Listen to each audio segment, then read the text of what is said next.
How's it hanging, y'all? Today we're gonna be playing some more Total Extreme Wrestling 9. Just got everything booted up and whatnot. And we'll go back over the Great American Bash real quick. It's right here. For those of you who were not here on the last stream, this is how Great American Bash went. Honestly, some of these shows, now that I'm looking at it again, it might be, some of these shows could be better off if I'm not including, like, as many matches as I am. For instance, the rating would have been better if we didn't have Chavo going over Rico, or like we didn't have practically everything that was just in the 60s and whatnot. But I also kind of want all these guys to get on the card whenever it possible. Biggest reason for me is that the more guys you have on these live streams to hell, these pay-per-views, the more likely it is that you're going to get them more over. You're going to get them in better angles, better segments, etc., etc. That, at least that's my thought process for it. Others may have different thought processes, and that's fine if they do. But, today we're going to be getting into our King in the Ring tournament. We're going to go in here. It'll be in just about 30 days. Oh, yeah. TNA has been rated. Yeah, we got Abyss on here as well. Daniels, they're in a faction with Kane right now on Raw. And yeah, I mean, I rated TNA a good bit. I think a simple. Okay, I'll go over to TNA and you can see how they've been doing. Frankie Kazarian is still their X Division champion. I know that. Mary Gail, Kim, Mickey James, Daphne got their training. The men got their training. Steven Richards with an angle idea. Matt Hardy created a fun atmosphere. Batista and Lillian Garcia, of all people, got into an argument. One can only imagine what they would argue about.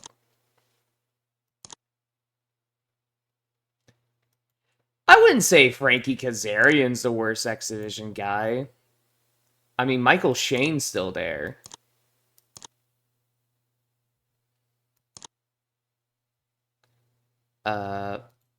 But yeah, let me go to TNA for you real quick, and you can get a look at their roster. Actually, I haven't even gone through everybody.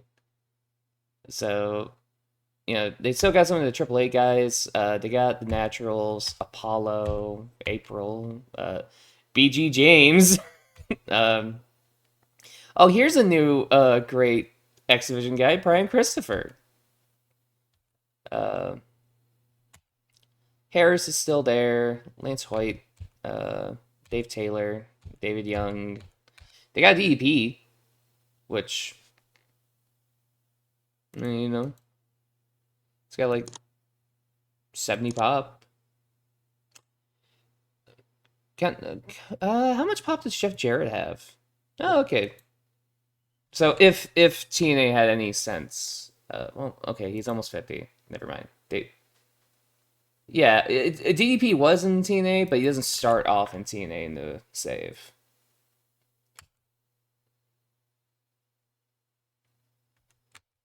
So D'Lo Brown, he's also getting a small push. I thought D'Lo Brown was a champion. Hold on, I have to go through. Oh, they got Dustin Rhodes as well right now. Oh, Jack Evans is here. Okay. I mean, they got some names that still work well. I got Ken Shamrock and Kevin Nash, too. Kid Cash. Buff Pacquiao. Forgot he's in this fucking roster too. Yeah, Michael Shane over here. Michael Shane, I want to know how good have your matches been, buddy? You had like a 70 match against Jerry Lynn, who I did steal. I did steal Jerry Lynn. Yeah, the TNA roster not looking too great right now. I mean, you got Raven. Uh, yeah, he's pretty good. Yeah, no, it definitely was Jerry Lynn. Lynn and Styles not too long ago on like SmackDown pulled out a bit of a banger. Uh, so let me go to my roster real quick and I can show that to you. Match history.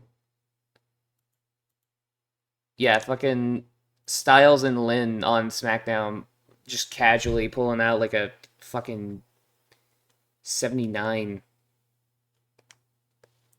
Like,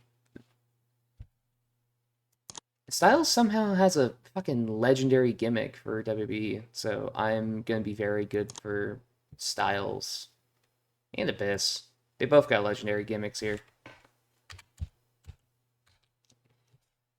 Also, low key, Jimmy Yang is kind of becoming a bit of a demon on my roster. Like, here, he was at 57 in this performance, and then fucking 66. Yeah. Yeah, Jimmy Yang definitely underrated, and I gotta have Kyodai and the Bashams in the cabinet alongside Mark Jindrak to go with JBL. Uh, Basically, I just want them to be job guys for whoever JBL faces. Don't want to do anything too crazy with JBL just yet, even though he's a major star right now. I had him go. I had him do the one pay-per-view feud with Eddie. Uh, Orlando Jordan got fired. uh, Earlier in the save, I tried doing this as just a booker, just trying to be the booker as Paul Heyman. But the owner goals kind of started annoying me when I realized how limited my roster would be, thanks to the fact it's like Vince McMahon was being like, you can't have more than 74 wrestlers on your roster. Otherwise, you're going to be too bloated, even though we have two fucking brands. And you're going to run through every fucking match in like a year. So, that is why I did some changes as well. I was originally firing guys and moving guys around and shit just to like try and get like a good roster that still worked under the limits, but it just didn't work out, and I wasn't having fun, so I just said fuck it, and I just made Heyman the owner instead. Uh, though one of the guys who suffered because I had to put him in dev is Shannon Moore here. Literally, I was getting ready to call him back up and everything, and then he had a badly herniated spinal disc. He's gonna be gone for a fucking year. Like, I should have called you up sooner, man. I'm sorry. That I don't know who the fuck Dusty Rhodes put you in the ring with, man, but I'm sorry. uh, oh wait, he's a freelancer. Ah shit, he's gonna go away when this is all said and done. You know what? He's gonna have a hell of a run down in ROH probably. I feel like that's gonna happen. And actually, real quick, I'll do like a top 100 so you can see all the shows that have been rated the best so far. Uh, so far, my weakest pay per view has been Judgment Day, which was the first SmackDown solo pay per view, and I'll show that real quick. And just looking at this, you can definitely tell it was a very weak show. Very, very weak. I mean, we crowned Paul London as a new Cruiserweight champion. Haas and Kevin Randleman beat up Billy Gunn and Hardcore Holly. And I discovered Rey Mysterio and RVD have like negative tag chem, so I've had to change their fucking plans for the entire year now. I was gonna have them be in the tag division. Yeah, this is a very WBO4 card. God. This was the trenches. I was trying to work with the storylines you initially get. I had to make Rene Dupree into something. I brought in Eminem to get Rene Dupree slightly over. I brought in Eminem to get him slightly over, man. Oh my god. Shit sucked. Uh he got like a little over, but Rene Dupree sucks in the ring. Because it's Rene Dupree. He's still considered well known. And like he has okay basics, but he always performs under his like popularity level. Like, let me go back to the last match he won against Hardcore Holly. At the time, fucking Bob Holly was like 65 or something, you know, and he performed lower than his pop. Rene Dupree was like 62 at the time of this match. 59.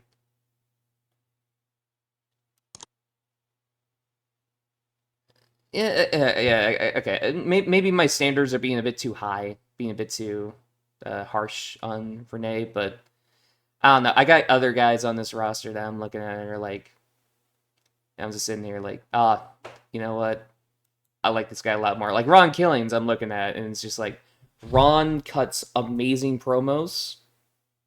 Like he'll pull a 70 promo out of his ass about like literally anything, and he'll give a decent in-ring performance. So, you know, when he gets like 70 pop, let's say, he's gonna be a fucking demon on the roster. But Rene Dupree, meanwhile, if I get him to 70, I don't think he's gonna be all that great, you know?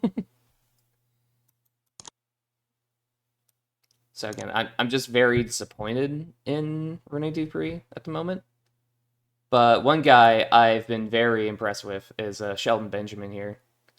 I'm very thankful that Shawn Michaels said, "Yeah, man, I'll put him over in a match." And while the match itself could have been a little bit better considering the two guys in the ring, you know, Shawn only did 86 that night. Shelton did 71. Shelton winning that match against Shawn bumped him up crazy. Because you look at his next match with Vader, fucking Shelton's not that good of a brawler, but he did 70. Vader did 60. They had great chemistry. And we got an 80 out of it. And I had Shelton do like an open challenge run for a little while. Had him and fucking Lance Storm in the ring. Shelton nearly pulled out an 80 in the ring. You know, he fucking wrestled Edge. Fucking 78, 77 from Edge. They're both great. Shelton fucking got an 80 match with Chris Kanyon, who is not over right now at all. And Kanyon was just there for a one-off night. And it just said, fuck it, throw it together. Shelton Benjamin, 86 in the ring. This guy is awesome. And I did have him lose the title to Monty Brown. And while you're looking at the performances, and it's just like, oh, well, you were just complaining about like how bad Rene Dupree is. These guys have bad chem. And that is the only reason why Monty Brown performed at like 54 instead of like, I don't know, 64. But yeah, Shelton right now, he's the guy I'm most behind on Raw. He did take some hit to his popularity, but he is going to do some great stuff here soon. I mean, here soon, he will be a part of the upcoming King Ring tournament, which Uh, that's gonna be starting up here tonight. He Yeah. Oh yeah. No, I did. I drained the fuck out of TNA. It's never been more over for TNA. I got like the one guy on their roster who they could have made into like a maybe not a 10-year star, but like you know, you look at Monty Brown and you see this is the kind of guy you can build a company around. But I am gonna let some people go. For instance, when Rhino's deal is up, I don't see a lot of value in keeping Rhino. He's great, but I just don't know what I'll do with him. I'm not gonna bury him on his way out. Not gonna do that at all. Him and Tajiri are gonna do some tag stuff together. Well, okay, maybe I do keep Rhino around. Maybe.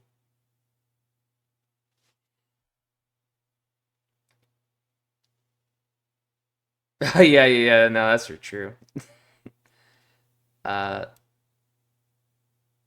fucking. Oh, also, I brought back Umaga, and he's part of Paul Heyman's faction on SmackDown Generation Next, and uh, his stats are fucking insane. This guy is crazy. He was at like 35 when I brought him in. Nobody gave a fuck about him. Now he's like in the 60s, like almost all over the world, damn near.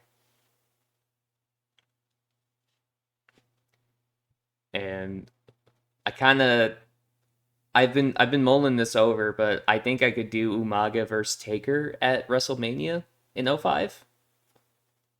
I think that's what I might do.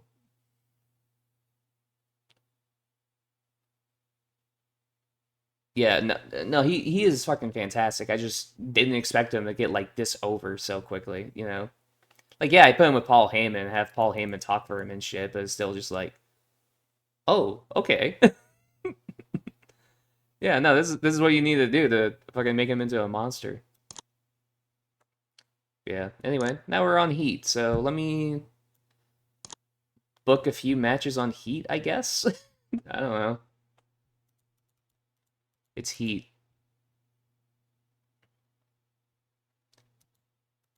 Uh, okay, is there anyone local that I could bring in that would be any good?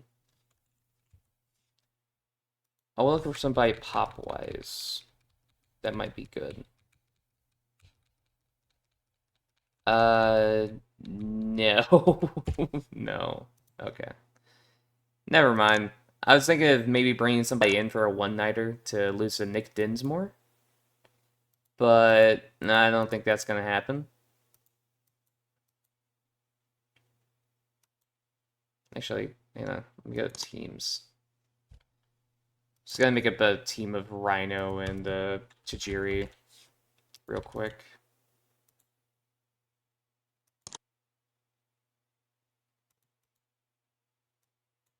Just individuals team.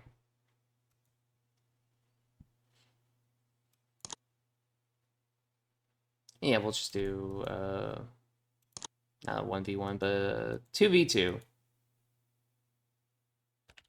Do Tajiri and Rhino. And yeah, La Resistance, they can do the job on Heat to Tajiri and Rhino. Oh wait, I just had these guys wrestle. Oh, never mind. Bring in somebody from developmental just to do a quick job.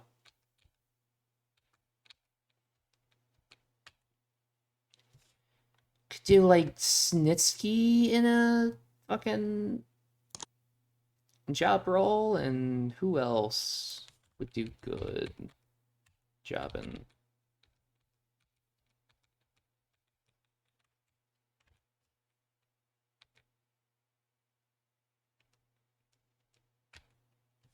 Luther Reigns. Oh fuck. Oh man, this match is gonna suck.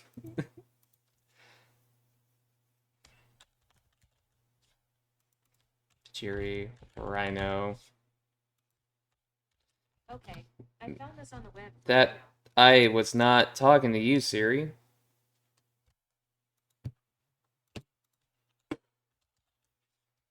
God.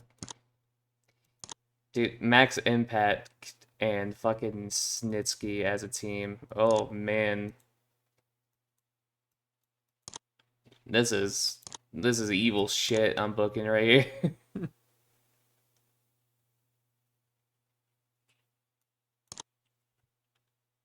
I should book a good wrestler on Heat now. Low key, you can come in for a quick little one-off match, I think.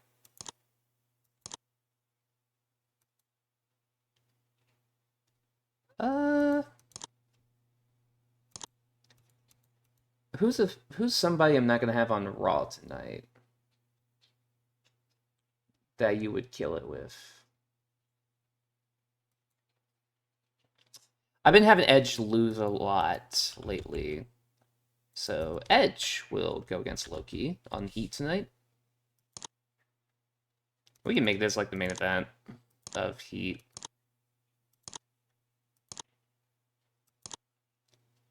Let's bring in one more local guy.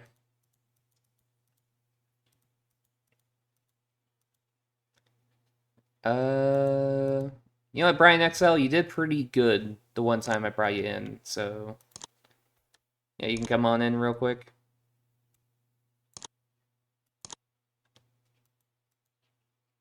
Let's see here, Brian XL, and we'll put him against Shane Helms.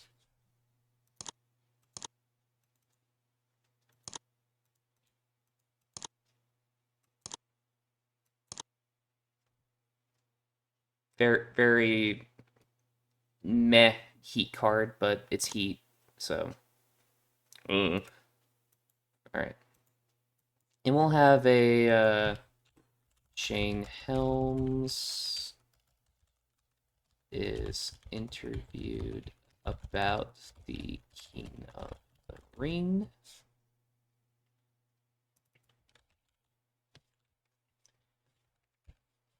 So, Shane is being interviewed. I'll have Terry Funk with him as well for the interview. And Lillian is our interviewer.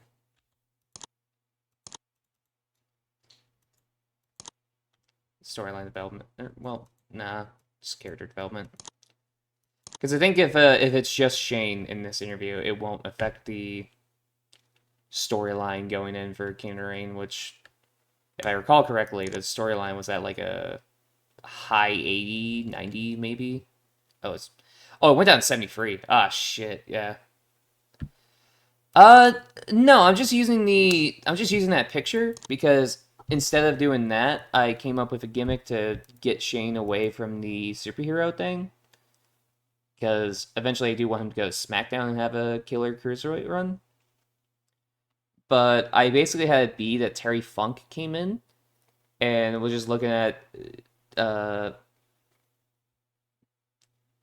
Hurricane. It was just like, what is this superhero bullshit you're doing? You're fucking better than this. I've seen you in the ring. You can go, kid. You've got potential to be like a guy, and you're parading around as a superhero. And so the whole thing kind of was just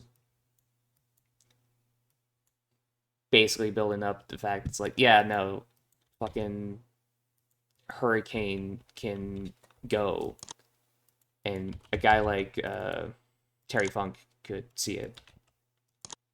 And I'll just do a Sunday Night Heat special recap of the ongoing feud between Edge and Evolution.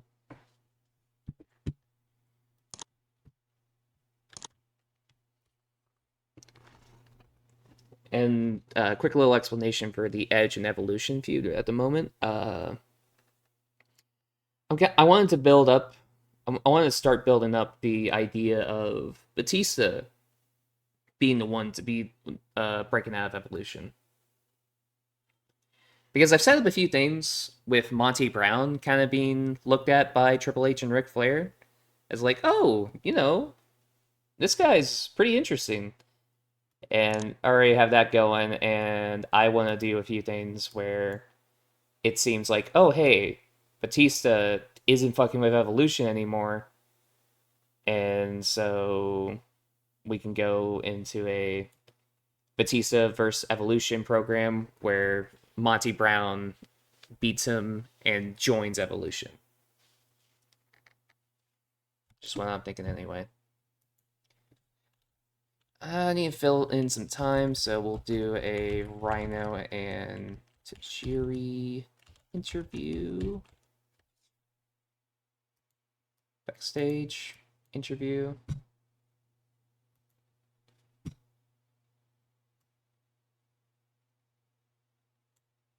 Oh well, you know.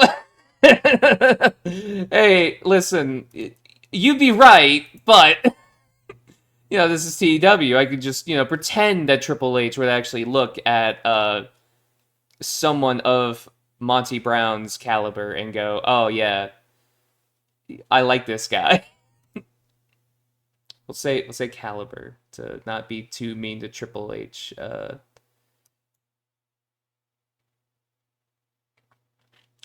I wonder how Triple H feels about the fact that Booker T is the SmackDown WWE champion on SmackDown. I wonder how he feels in this mod. I wonder.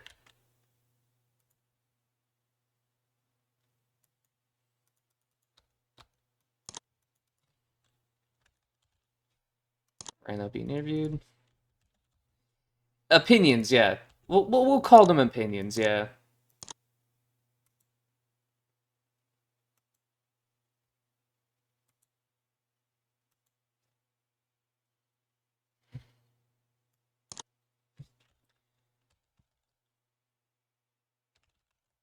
Smack on Orton and Flair. Storyline development. Pre-taped. 6 minutes. Spoilers for the King of Reign, but this is Heat, brother. This won't air till fucking Sunday, so Shawn Michaels is going to beat Ric Flair in the first round of the King of the Ring tournament. But Randy Orton is going to advance, so he's talking about both of them in this little interview.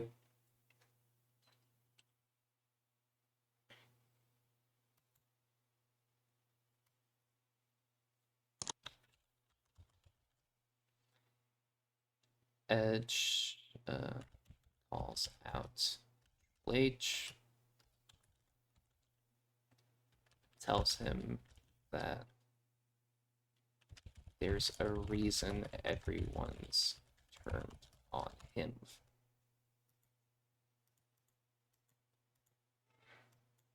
And yeah, this could go for foreshadowing, sure. Batista also be off screen. Oh right, yes, Edge, famous for never needing scripts for a promo. All right, anyway. All right, and this is an episode of Heat. Let's see how it goes. 77 promo from Shawn. It's Sunday Night Heat. He's not going to try. Good thing this wasn't a part of the storyline, because this would drag down the storyline a little bit.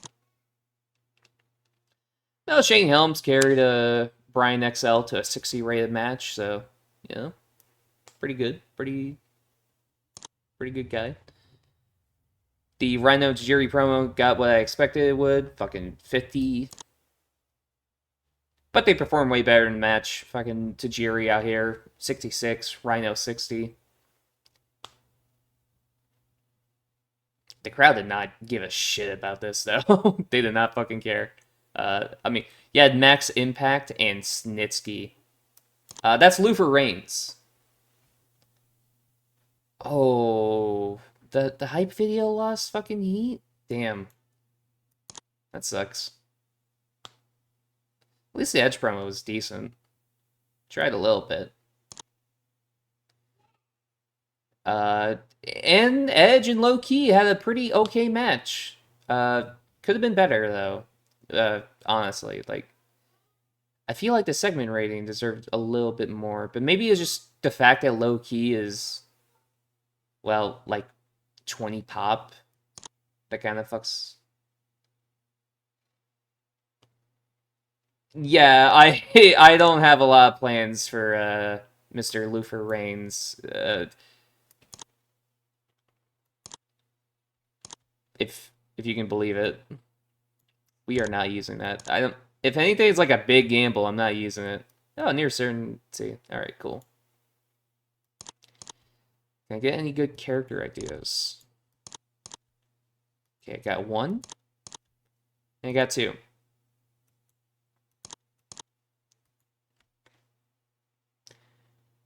And Lufer Reigns is fucking arguing with Lillian Garcia. Lillian, what are you doing to piss people off today? All right.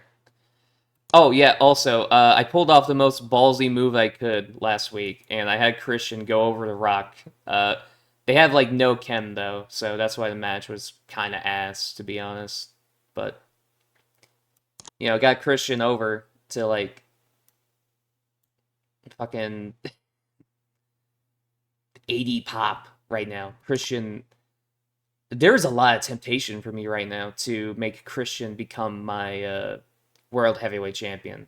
I'm not going to yet because I think it's a little early, but ooh, man, the temptation is there.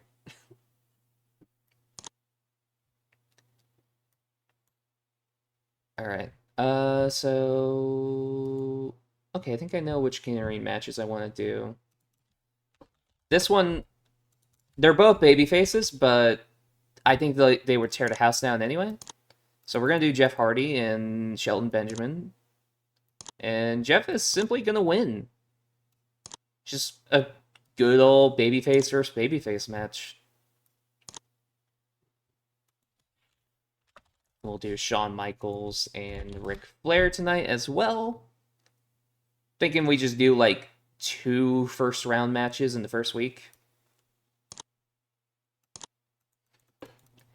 And this can be like the main event tonight, to be honest. We'll give it some time. 15 minutes. Have Sean go over.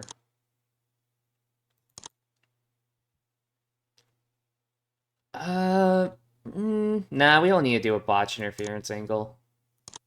But does Sean have... Sean has... Yes, he has a creative finish I can use real quick, so... We'll use it for the match with Flair.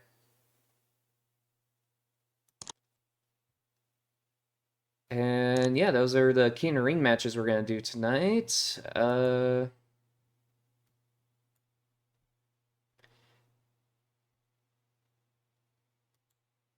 Well, I could do one more, but nah, I think that'll be too much.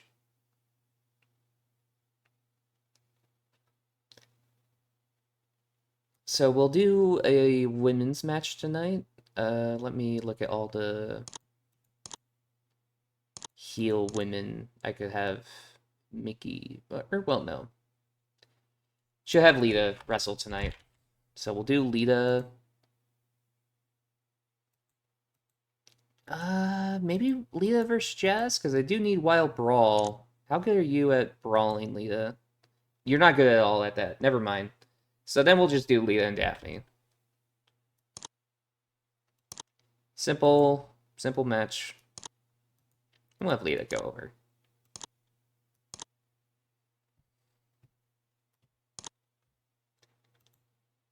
Could do tag team match.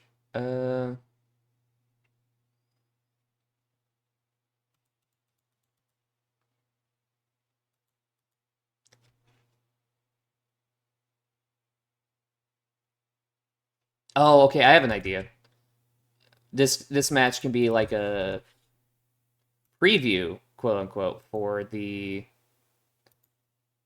next week's round of matchups for the King of the Ring. We'll do Orton and Regal on one side against Tajiri and Shane Helms. Tajiri should have good brawling, right? Yeah, it's fine enough. It's fine enough brawling. In Hurricane, well, the heels are gonna win anyway, so They got... Oh, why did I do that? Why the fuck did I do that? Alright, real Tajiri. Alright, there we go.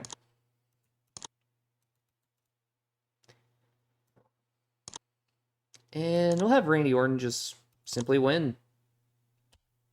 After a little bit of cheating, of course, but hey, you know, he still wins. Okay, and those will be our matchups tonight. So I'm thinking main event angle can be a contract signing between Benoit and Christian.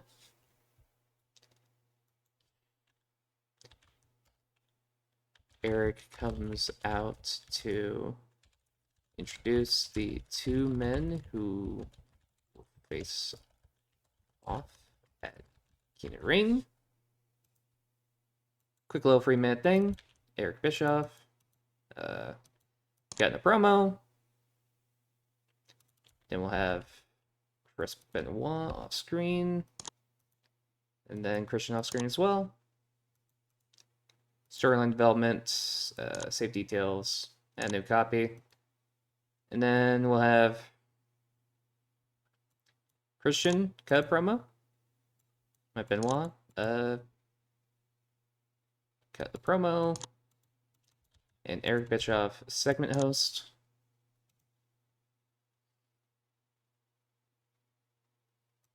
.4 minutes where it's like this. Benoit and Christian trade jabs as they sign the contract.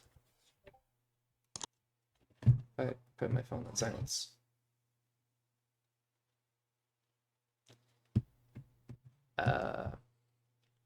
Then just add another copy. Eric Bischoff, background player. Then Christian.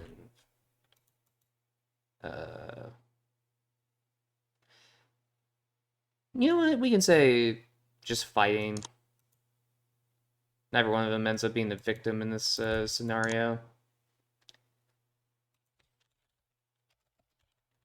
The signing breaks out into a brawl as jobbers come out as security to stop it.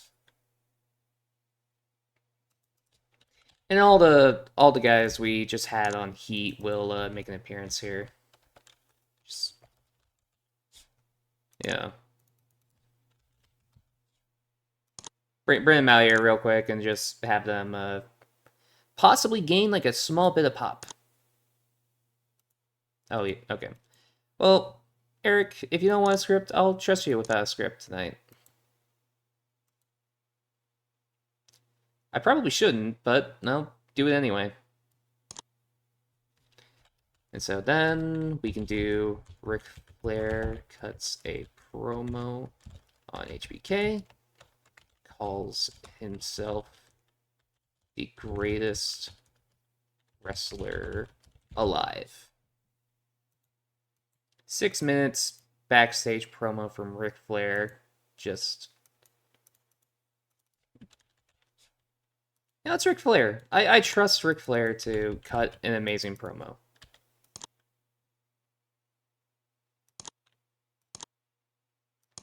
Okay, you don't want a script. All right, buddy. Sure. I forgot Ric Flair is another guy who is just like, if you hand him a script, he's gonna fucking kill you.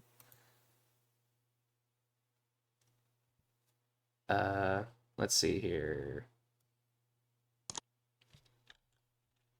Post-match, HBK goes to shake Rick's hand, but is attacked by Orton.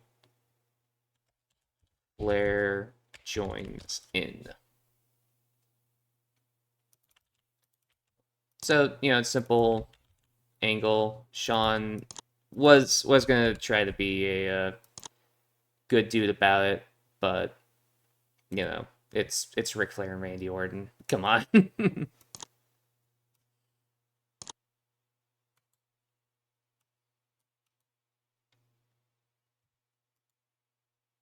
Like I feel like that's kind of just the most obvious way to make that angle go, and to kind of offset that, we'll have Jeff and Shelton raise each other's hand after the match. And character development, sure. Jeff working the crowd. Shelton working the crowd.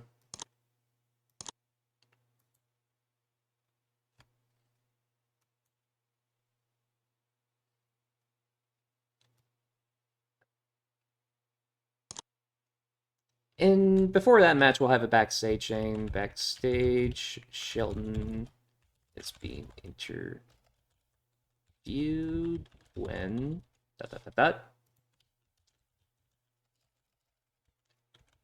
Shelton is being interviewed ahead of his match tonight.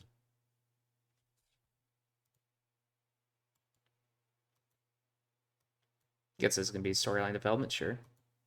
Backstage interview. Shelton being interviewed. And we'll have Roddy do the interview this time around. We'll put Jeff off screen.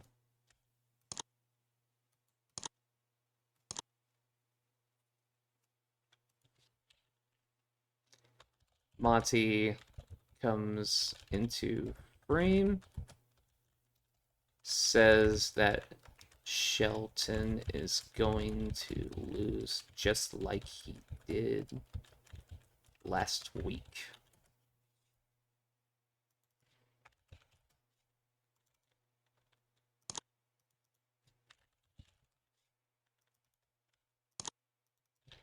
And Roddy Piper at this point will be a background player.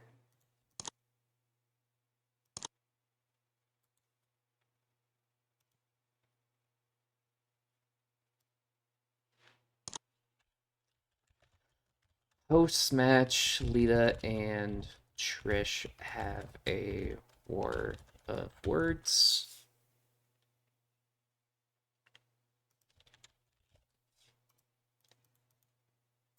Built into Trish and Lita having a pay-per-view bout at the moment. And Mickey James has been part of this whole angle too. This could be a hype segment, sure.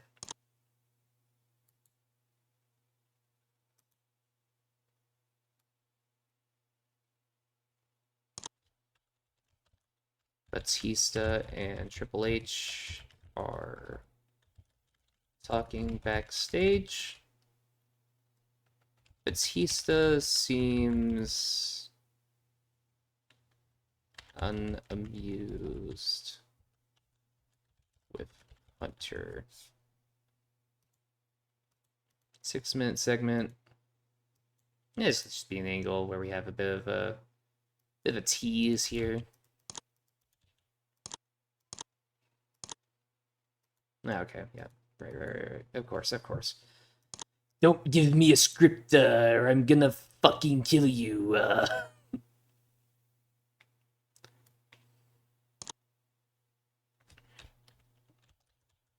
Orton and... I was about to say Foley.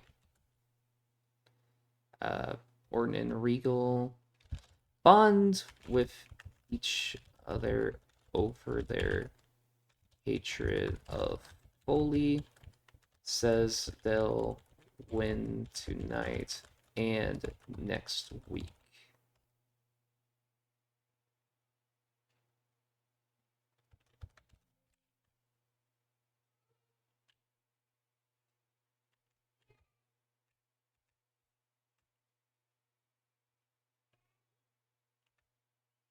We can shorten the sentence, just be on over their hatred of Foley.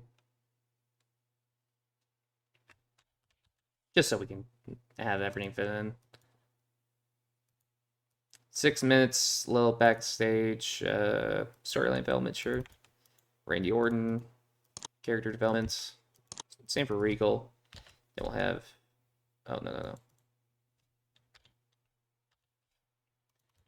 We'll A-Train just having a bit of an intimidation thing backstage because it's A-Train. Nick Dinsmore, non-speaking appearance. And Mick, off screen.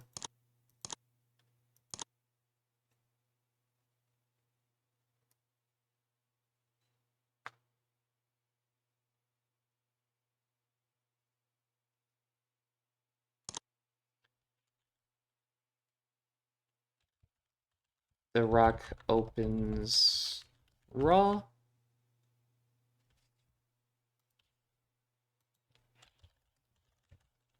The Rock comes out looking pretty pissed about the loss last week.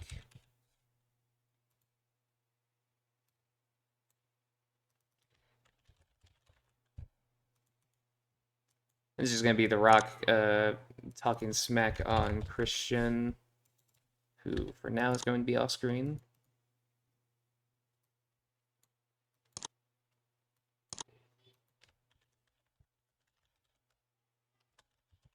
Christian comes out to talk to Rocky.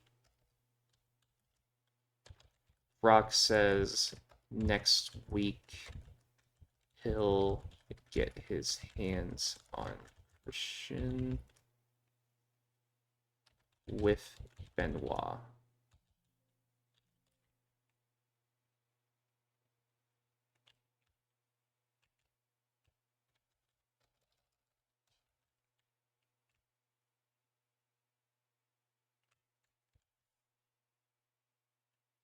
So this is just kind of build up that next week's main event is going to be a tag team match where Christian has to find a partner to go against Benoit and The Rock.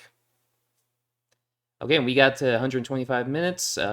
Pretty good spread of angles and whatnot here tonight. All right, so let's do it. We open her up for Raw with a 94 rated promo. Rock's part by himself, 95. Christian coming out as well. Got down to like 83, but you know, Christian being in this segment is just going to increase his popularity more. Blah. Ooh, yeah, okay. Nick Dinsmore always looks dreadful, and that upsets me. But, you know, match-wise, it don't matter. We pulled out 81 out of our asses here.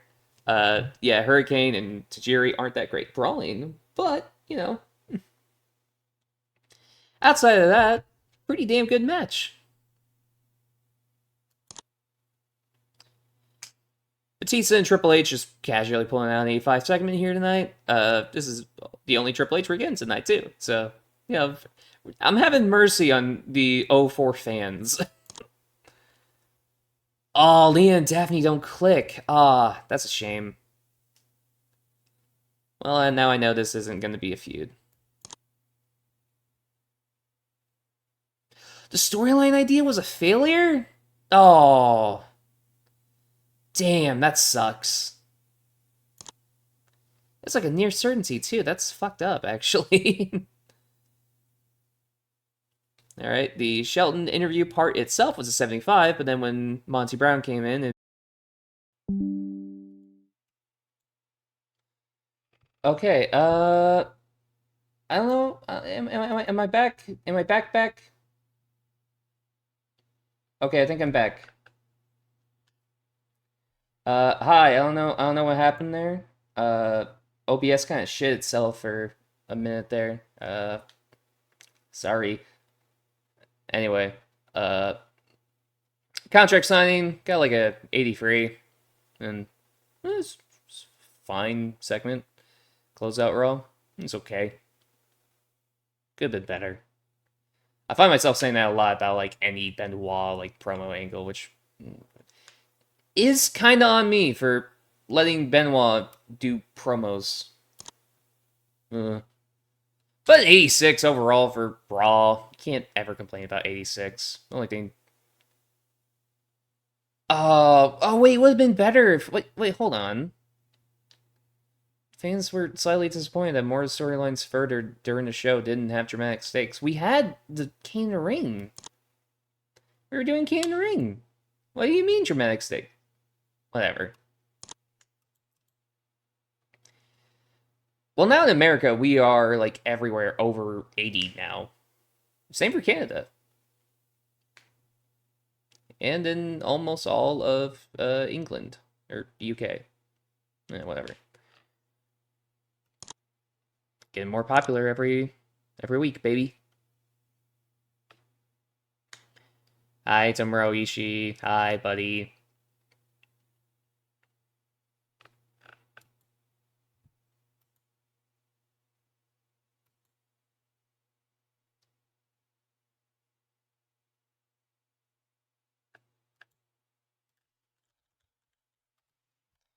All right.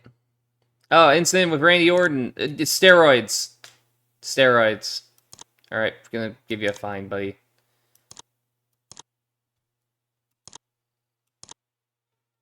What's Ric Flair's opinion? Lita has poor ring psychology. Probably not worth keeping around. Uh, I mean that. You know, the thing about their psychology is probably it is for true. It is for true. Uh, WWE Raw was shown last night and got a 0.5 TV rating, but had over 5 million viewers overall because WB on demand, baby.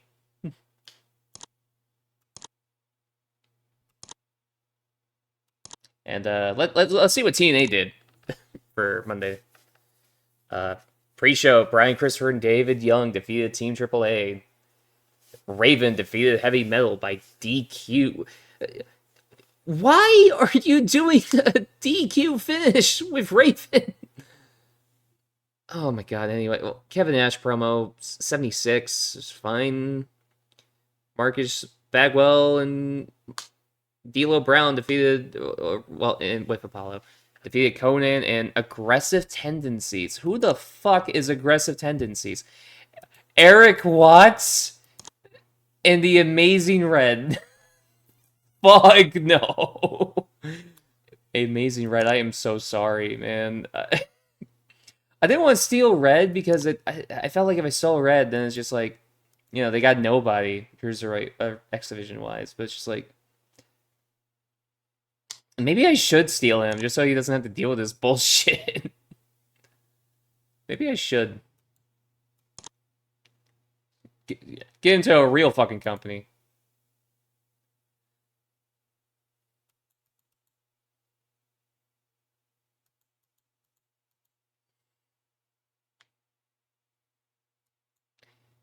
El Hijo del Santo. Potential signing. This is a potential signing. Mostly for the idea of I want to do a lot of world tours in this game. Like next year, I want to do a long world tour. And look at these stats on El Hijo. He is amazing, and I'm very tempted.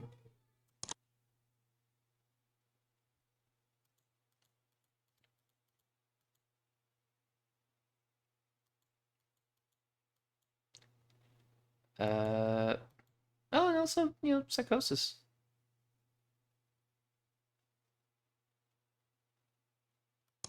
Psychosis is going to go on the short list because you might bring him in for a run as well. Bring him in for the cruiserweight division, of course.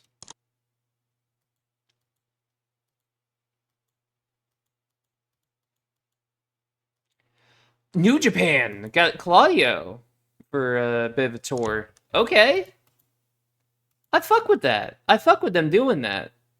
Okay, hell yeah.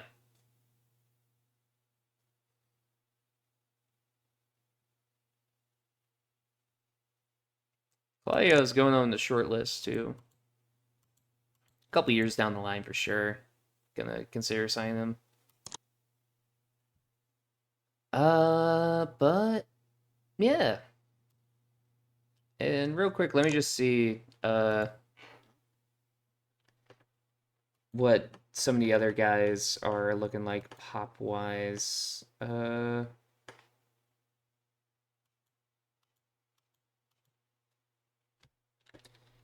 was it? Snitsky? You went from being at like 1 to going to like fucking like 13, 15, 17 pop in America. That's not too bad. Just showing up for one night. And I assume Max Impact is kind of in the same boat here. Oh, well, he's actually kind of already at that level. Didn't really gain anything. Never mind.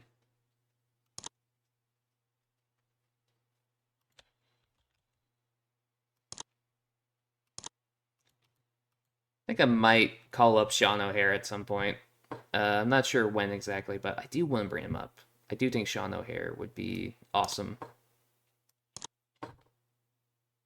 Okay. Then I think we can do skip.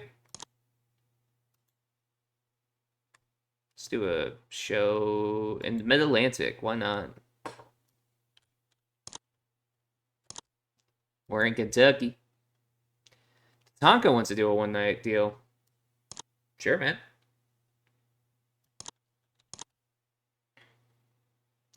Trailer Park Trash has turned up for a one-night deal.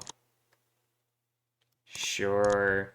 You can do the job to somebody on Velocity. Why not?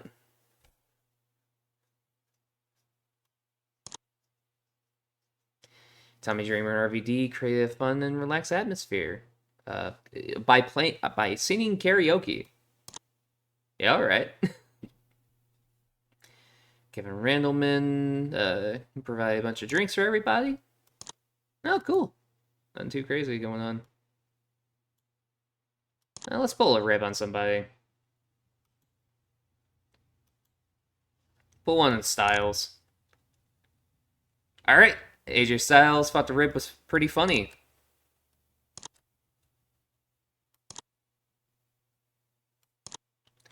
So let's see, Tatanka, where are you at right now? Unimportant by fans, which makes sense. Your stats aren't too bad in all honesty.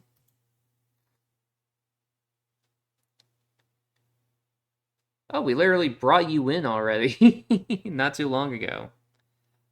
And you did the job to Styles, so appreciate you doing that, man. Uh, who's a heel that could go for a win right now on Velocity?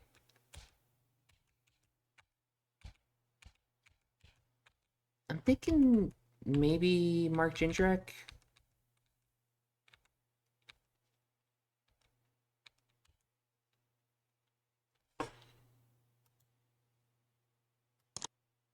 I think Jindrak might be our best option here. Or you know what? Let's let Akio cook. Akio, you and Tatanka tonight, brother. Lay a cook in a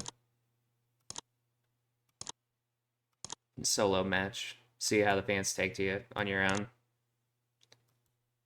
Then for faces who need a win that haven't been winning too much lately.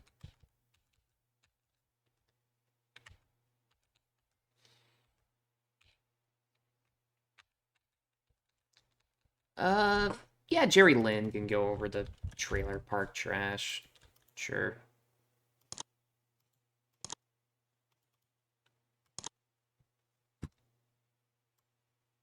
Fuck off with the AI chat bullshit. I don't fucking care.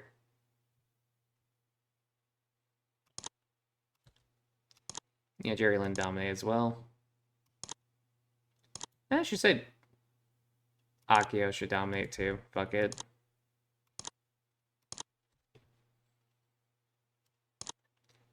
And then we can do one more match.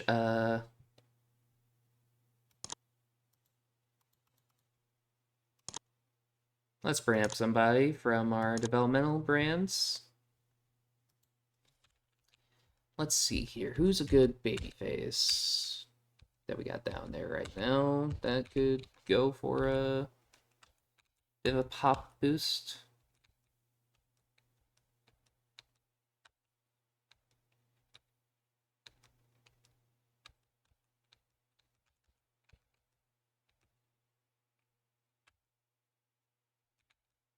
Mm.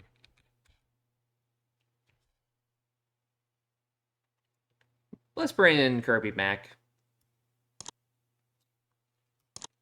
Just real quick.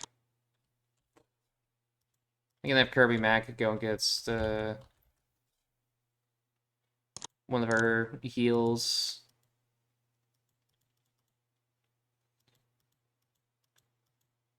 Let's do him and Chavo. I think Chavo could definitely carry to a good Velocity main event match. Sure.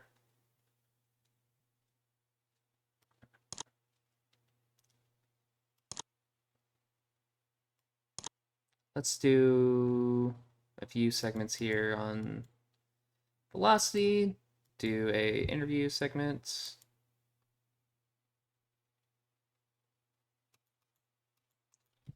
Chavo talks about his chances in the ring.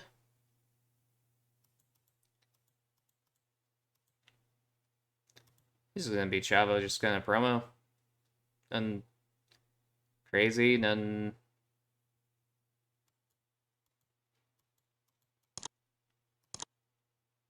I don't know, just Chavo talking.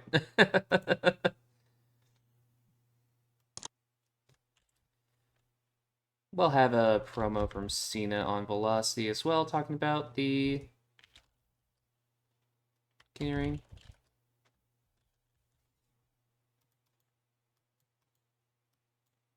You know, he's just making like a bit of a rap about it.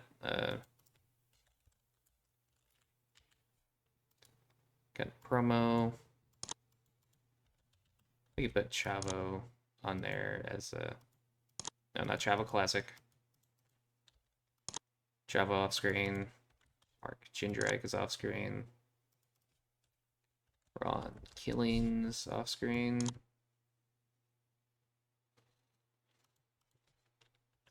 Jushin off screen.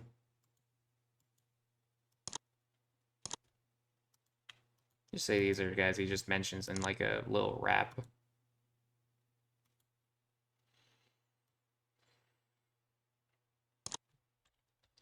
JBL puts over his boys. Here's a video of JBL hyping up the cabinet.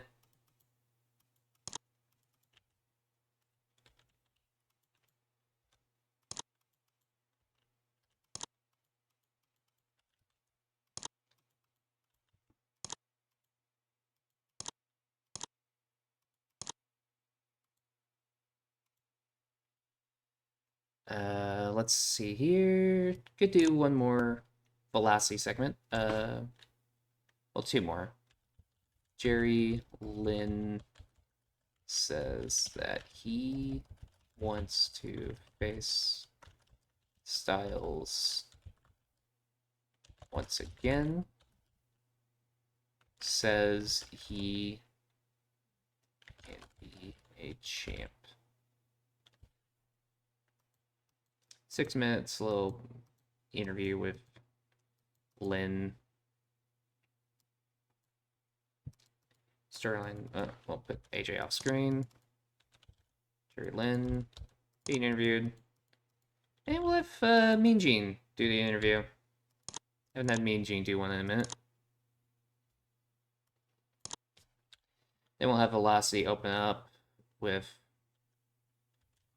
recap of the feud between Booker and Eddie.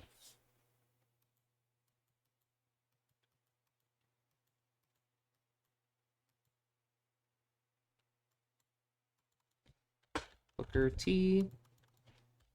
No. Subject video. And same for Eddie. Okay, Very, very average velocity, but, nothing crazy. Last heat for the storyline. Okay, maybe I should stop doing these. The Jerry Lynn interview fucking did not do good. Huh. Jerry Lynn match was meh, but he pulled out a 70. He looked great out there. Definitely got some momentum back on his side.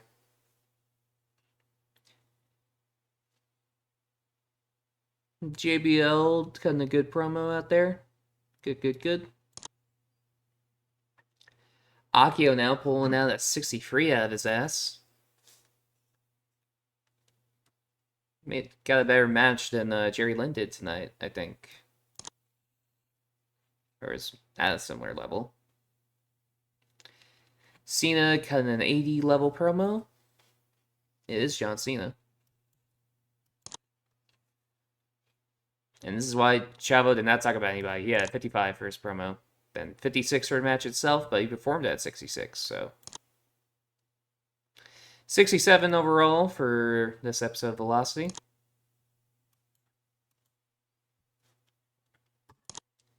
Let's see if I can get any more good character ideas. Near certainty, that's good.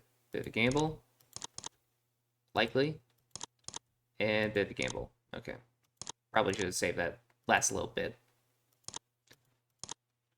Alright.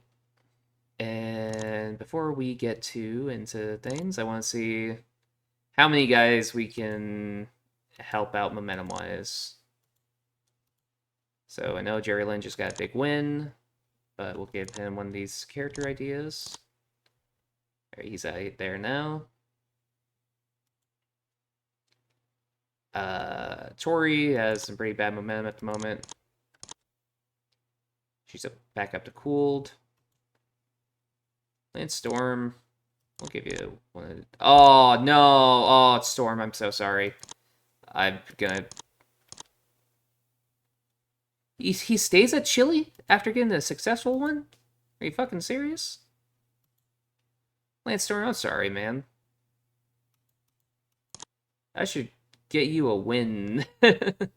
I should have you win a match for once instead of doing that. I'm sorry, man. Okay. So let's see here. So we've got a couple of King of the Ring matches we can do. John Cena versus Mark Jindrak tonight.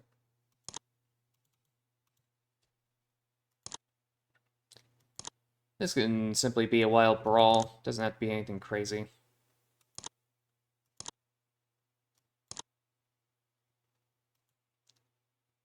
And I'm forgetting who.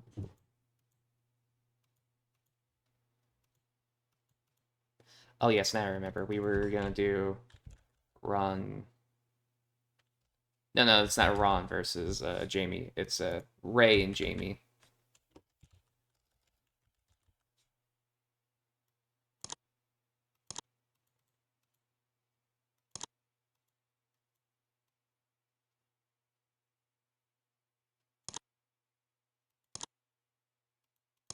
These guys are gonna steal the show. Then we do another tag match where we've got Jushin Thunder Liger teaming up with Ron Killings to go against Chavo. And who?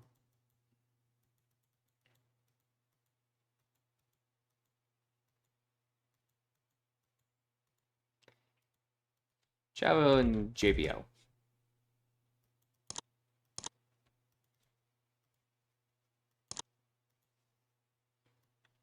And JBL's going to win, of course, because of chicanery. Just have Jushin get attacked by Akio, and due to that, Ron Killings is hit with a clothesline from hell.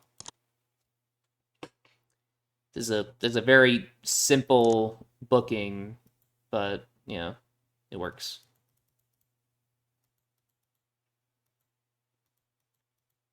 I think tonight's main event we can do. Hmm. Let me look at. Okay, the only heels that are a star or a major star are Booker T and Kurt. And then Rene Dupree and Umaga are our only well known guys. So let's look at recognizable. See who here can.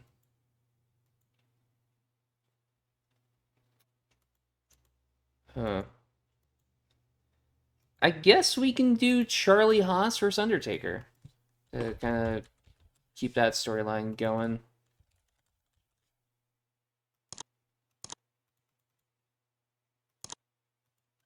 And Simply Taker just wins against Charlie.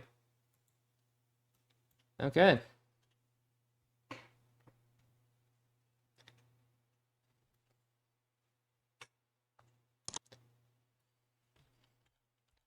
Booker T opens SmackDown wearing the WWE title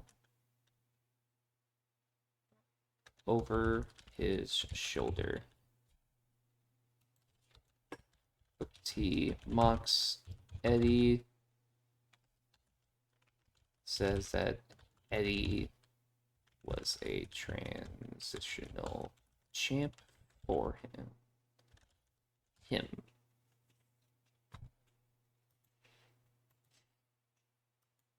This is going to be a big storyline development thing. I'm kind of envisioning that, like, there's, like, balloons falling around the ring and shit as, like, Booker T is making this, like, grand entrance and whatnot into the ring. Copy. Then Eddie comes out, says that Booker is the transitional champ. Booker didn't pin Eddie to win the title. So now we got Eddie kind of promo. And we'll add one more part here. That is going to be 2 minutes. Austin makes his way out, tells Book that Eddie has a rematch clause. Therefore, Eddie will face Book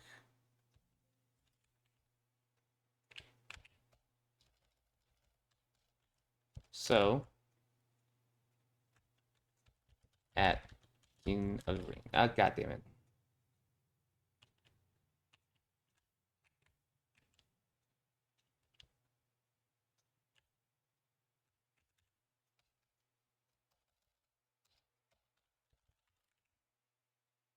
There we go, there we go, there we go. Da, da, da, da, da.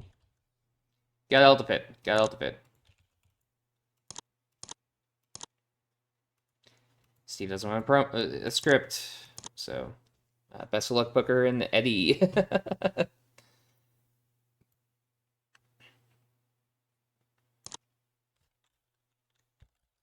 In Austin and Teddy's office.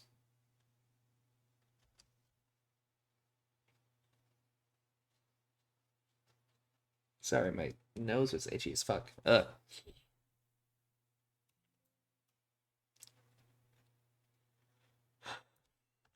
Killings makes his way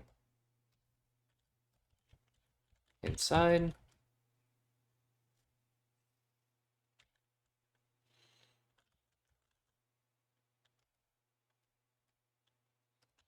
Demands that his match with JBL be no DQ. Backstage, I guess you can pass this off as hype. Raw Killings, character development. Theodore Long, character development. Steve Austin, character development. And we'll put JBL Off screen.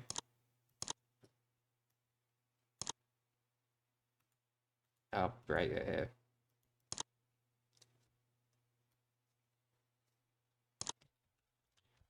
RVD meets with Ray backstage, wishes his good friend luck in the King of the Ring.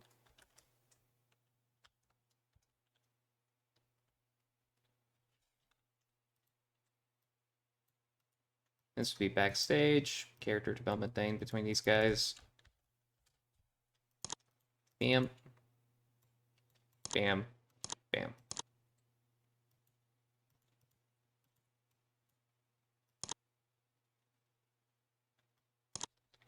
Ray celebrates his win, but sees backstage that Umaga has already taken out Rob.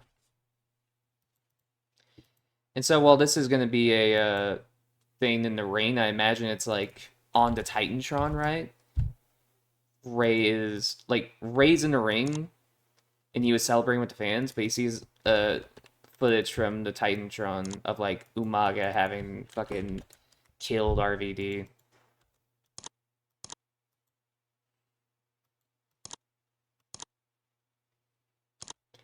Man, what script do you need for working the crowd?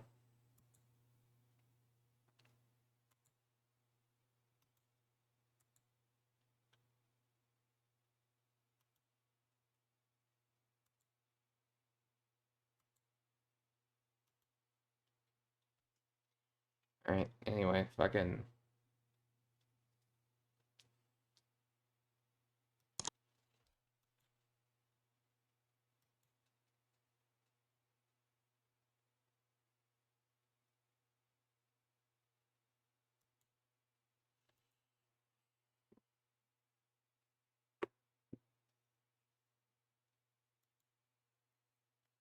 Okay.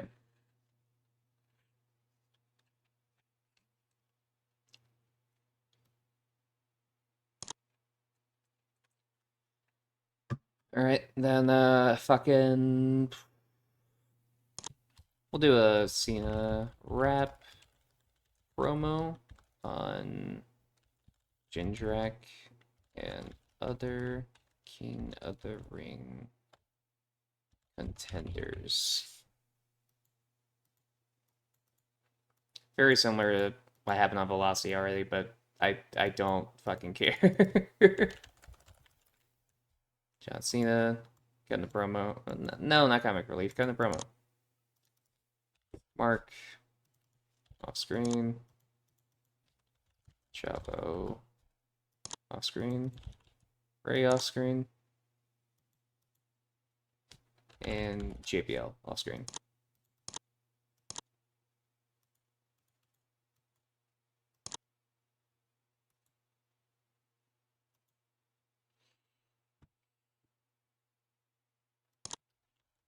Cena and JBL get into a squabble after Cena wins.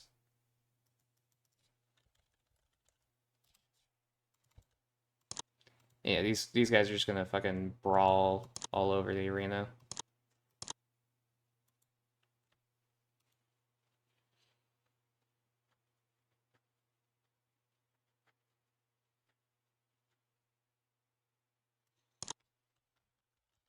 Kurt is seen trying to talk with his proteges as Rico tries to join in.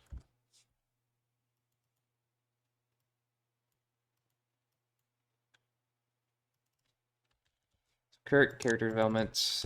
Charlie Haas, character development.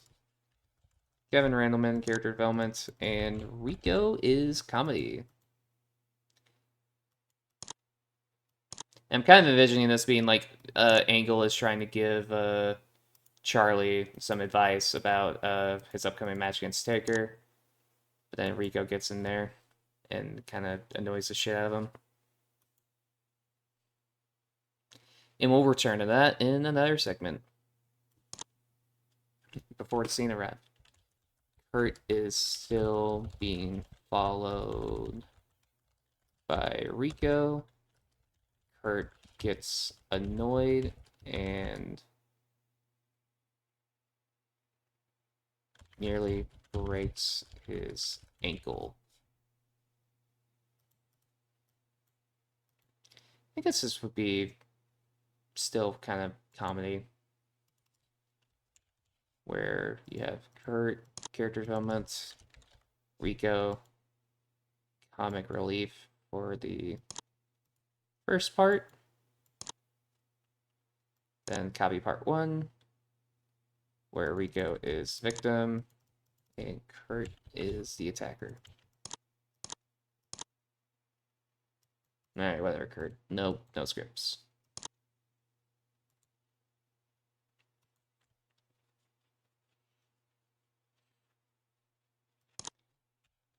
Taker tells Charlie that Kurt doesn't care for anyone but himself.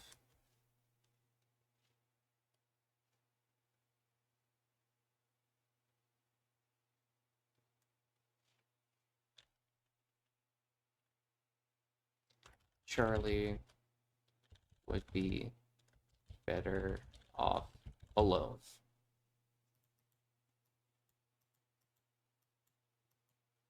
You know, yeah, another segment where a old man is telling a young gun, "Hey, you should not be doing that stupid shit you're doing, man."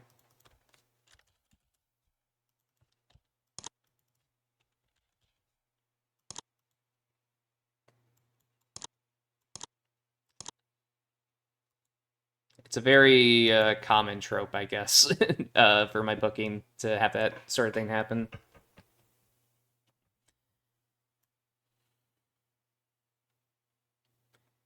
And just one more segment to book. I'm not really sure what to book at the moment. Maybe. Oh, yes. Tag champs. I haven't had tag champs on the show. Nor have I had anything with cruiserweights on the show. So, Jen next. Meet with Heyman as he puts every guy over. But, ... Heyman puts over all of his new guys. This can be like a little 6-minute backstage promo. Well, I guess it would be structured like an interview. For Paul Heyman is gonna promo for AJ, Chris Sabin,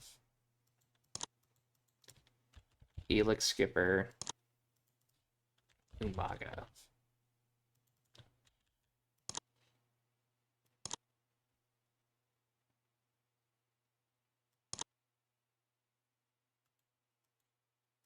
Storyline development thing, sure. Umaga fighting AJ, fighting Chris Sabin is fighting Felix Skipper fighting. Yeah, maybe Umaga fighting as well. Alright, okay. So then Bubba Ray fighting. Devon fighting. Ray fighting. Jerry Lynn fighting. And Paul London fighting. All these guys that they've been fucking with, they're coming back and they're gonna kick their asses. Baby faces come in and lay the beat down on the heels.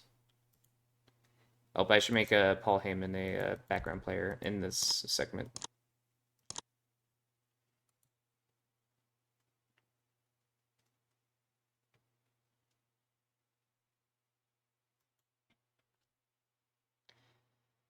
Okay. I think everything has been represented tonight. And we'll do like one last little 3 minute segment where Taker looks to Kurt, who is on the ramp, slits his throat as pyro explodes around Angle. Just kind of one of those like little segments where the Undertaker does some bullshit with like magic powers and it spooks somebody. And now Kurt's gonna say, "Oh, I don't want a script for like a 3 minute work in the crowd segment because I'm a fucking dumbass." All right, let's see how the show goes. So we open things off with 88 overall. Eddie Guerrero was a real star in the segment. Nice. Because he did struggle when going off script at one point. But overall, 88, not too bad. Oh! Okay! Jushin Thunder Liger and Ron Killings have great chemistry, you say. Interesting. Good to know.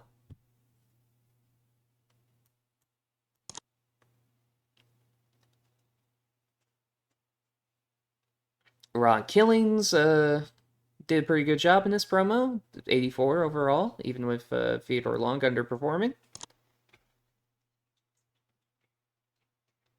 Rico apparently performed poorly in this segment. Interesting. Rey Mysterio and RVD just chilling backstage. Got a 94 somehow. Okay, man. Sure. Then Rey and Jamie Noble just pulling out an 81 on TV casually. Nice, nice. Then we get an 80 for Rey being in the ring watching as Umaga beats the shit out of RVD. Oh my god, Kurt Angle. Oh, oh, this guy. This guy's the best. 91. I just threw the whole thing together of Kurt Angle and Rico just because I thought it'd be funny, and Kurt probably agreed. The Cena promo got an 87 because, I mean, it is John Cena, after all. He is one of the best ever. At least talking wise, he is. 70 overall for the Generation Next promo being interrupted by a bunch of baby faces who want to beat the shit out of him. Makes sense.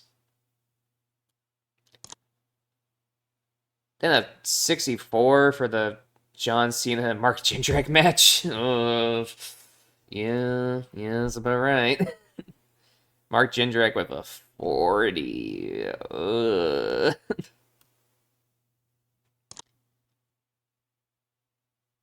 Then 88 though for Cena and JBL brawling, so you know. Taker busting out a casual 91 promo. Charlie Haas and Taker didn't click, so it made the match a lot worse than it would have been otherwise. And only a 75 for this ending segment. Maybe it was just because fucking it was a 3 minute segment, and so it was capped it off at 75. I don't know.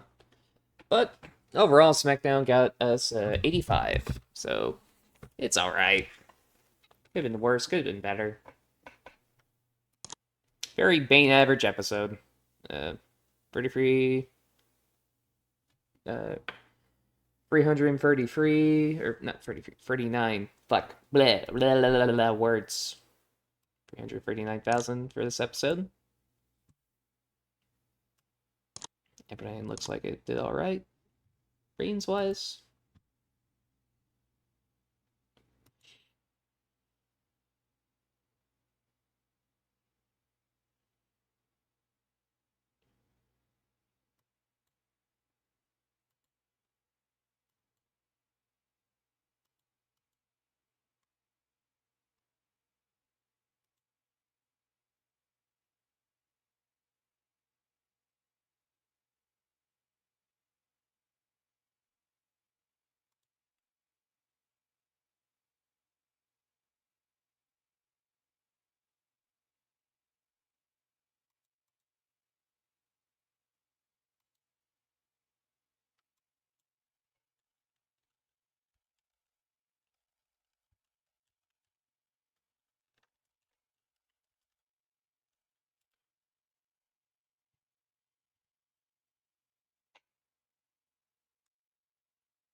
All right. Uh, goal fit. Oh well, I'm the owner now. Uh, so it doesn't matter. Anyway. Oh, okay, okay. TNA is letting DDP do some shit.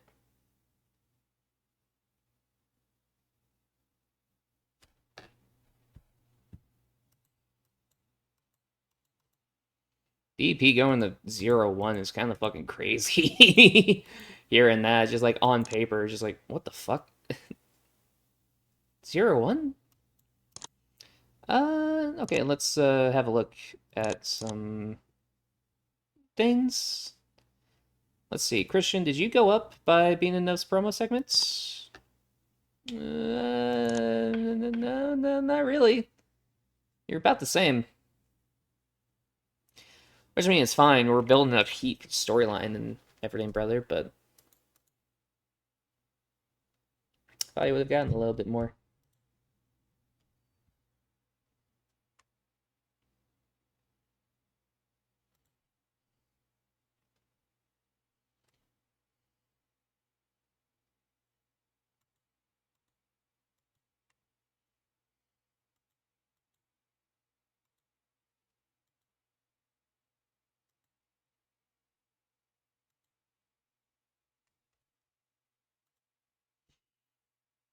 All right.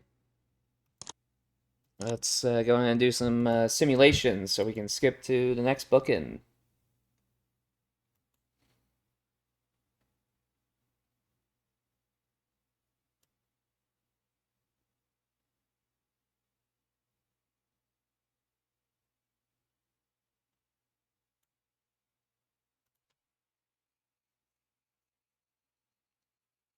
Ah, my fucking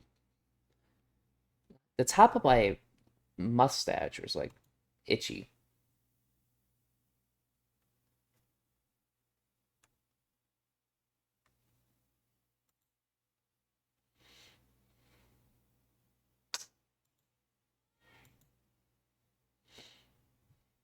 Oh, we got oh shit.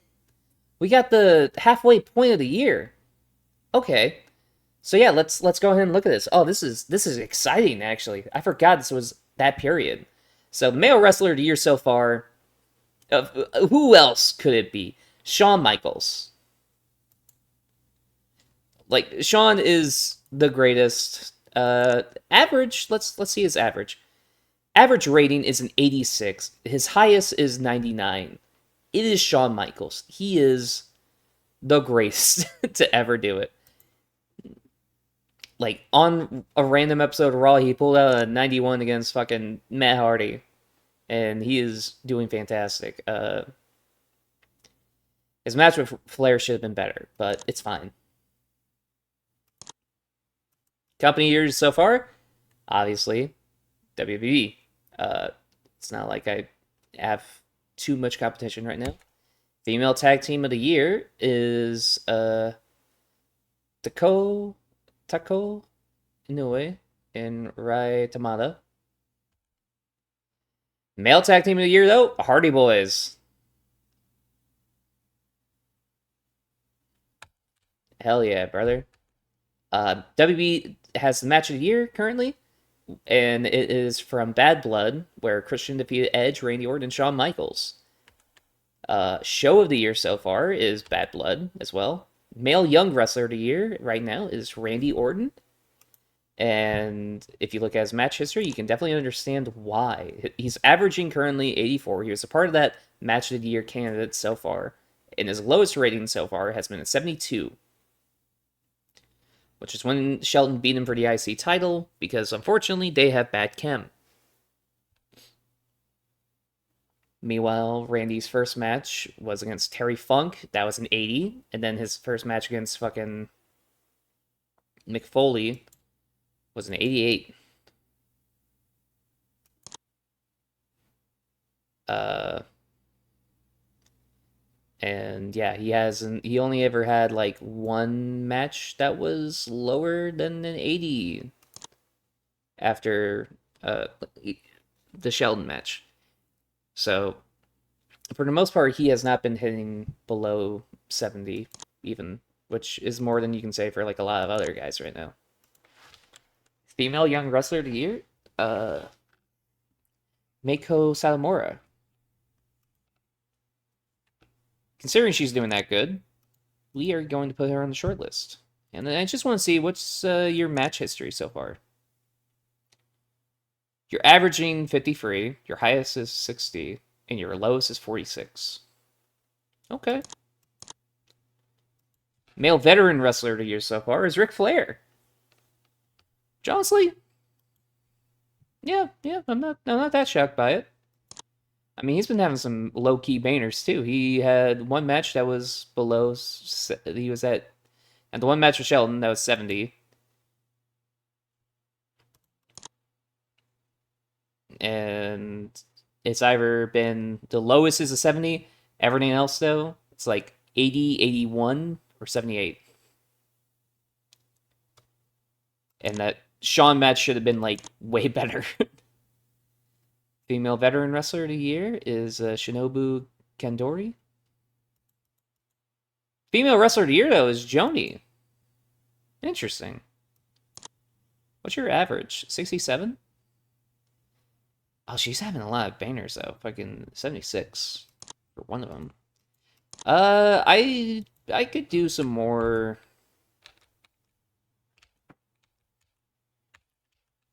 important matchups here soon. Uh, oh, okay. D'Lo Brown's got a groundswell of public support right now. Okay, D'Lo, I see you, man. And apparently, Vince Russo and Jeremy Borash are doing really great right now. Oh, Christy Hemi's coming in now. Okay. Oh, yeah, sure, Christy. All right. Bring you in.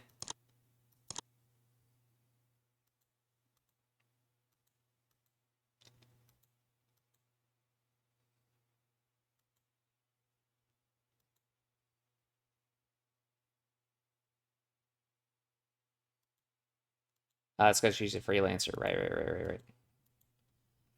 Uh, well, I want to give her time to recover. She's got a torn rotator cuff. She won't be back for quite some time. So I'm gonna keep her in mind because she is great.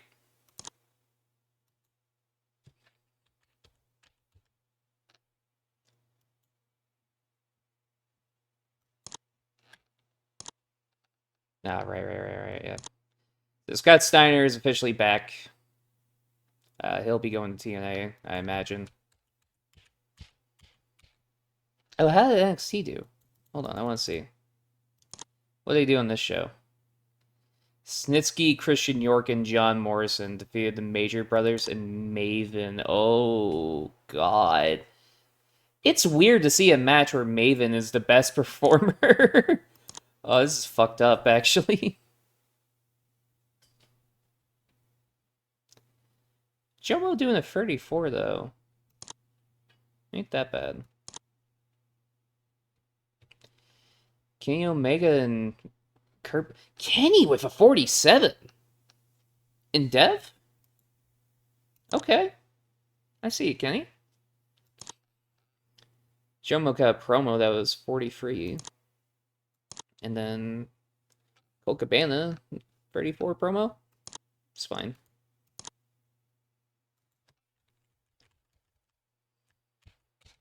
Oh, Kota Ibushi's active right now. Getting him on a short list. For sure.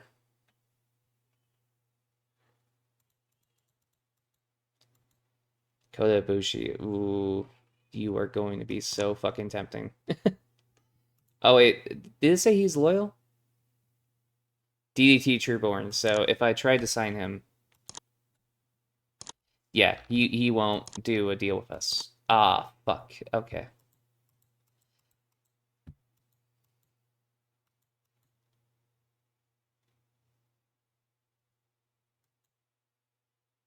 Okay, Ring of Honor got A new logo now. Cool, cool, cool.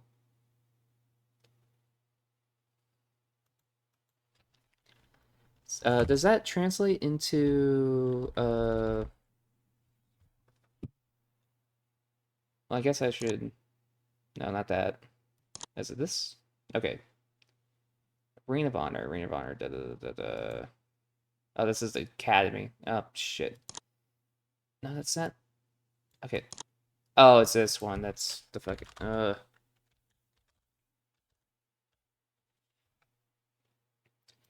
Let's look at the roster. Okay, yeah, yeah. Things did change with their stuff here. Very cool.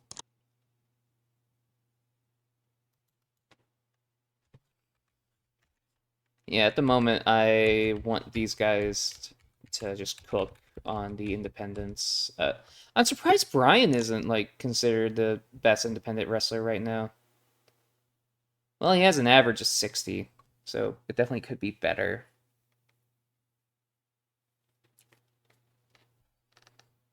His best match, though, it has been against Samoa Joe, which makes sense.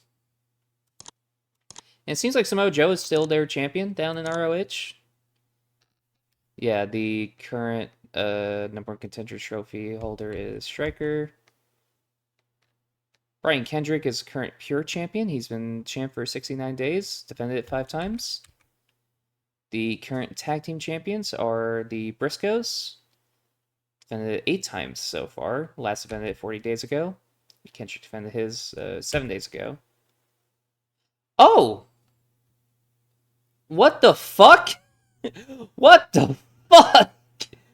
Oh, this is. Oh, this is evil. Oh. Um. How long ago? His last match, he won the. He won the title. How what was Ernest's performance? 30, 35.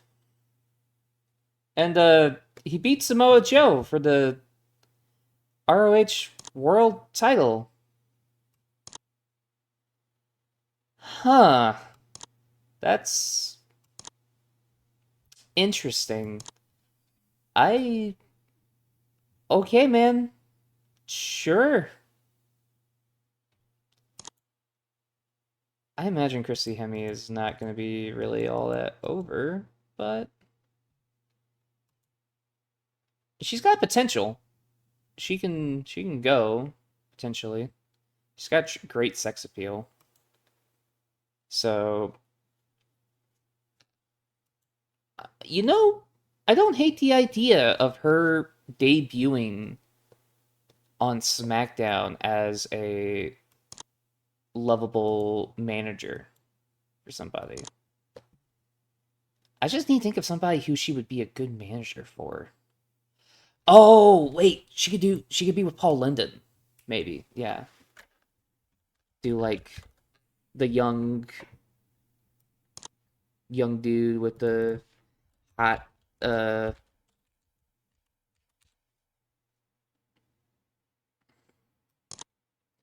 hot manager, yeah.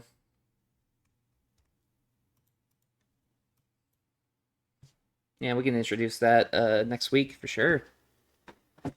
I like that idea actually.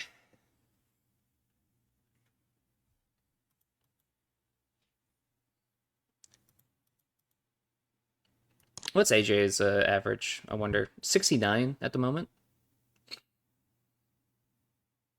Yeah, his highest rated match was, of course, with Eddie Guerrero. Because, I mean, it is Eddie.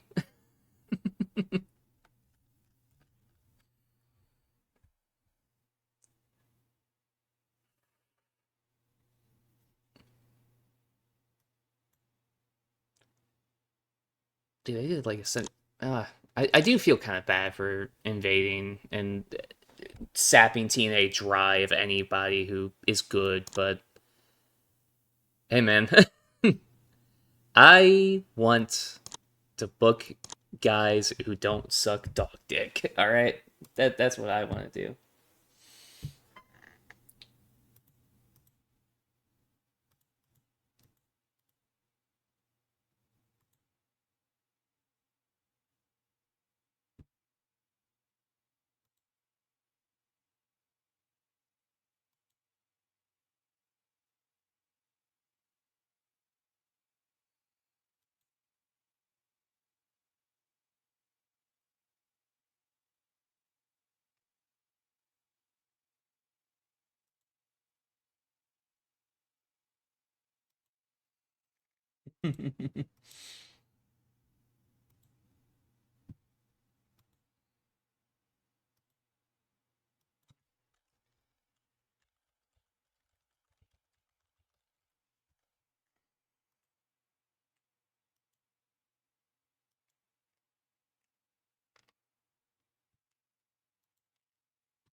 Ooh, uh, I don't think you would. I don't think anyone watching would have heard, but I popped the shit out of my toe just now. It was like a good pop.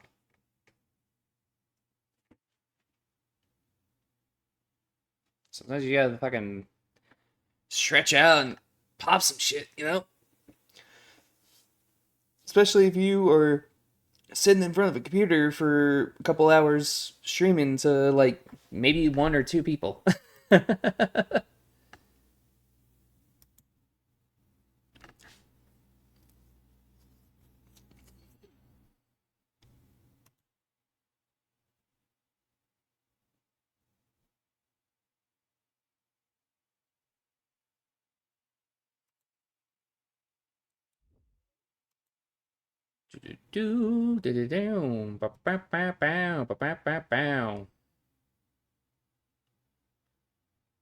This shit is taking so long to load. It's taking so goddamn long. Holy shit. Alright, there we go. Jomo is complaining that NXT is too small for him now, which, you know, honestly, fair. WJ made an offer to Kenta. I assume this is a handshake deal. Yep, handshake deal. Fair enough. Brock Lesnar is working with New Japan. Claudio is working with New Japan. El Hijo del Santo working with New Japan. WLW made an offer to Lil Guido. I assume. Oh, I can't even look at it. But I'm gonna assume it's a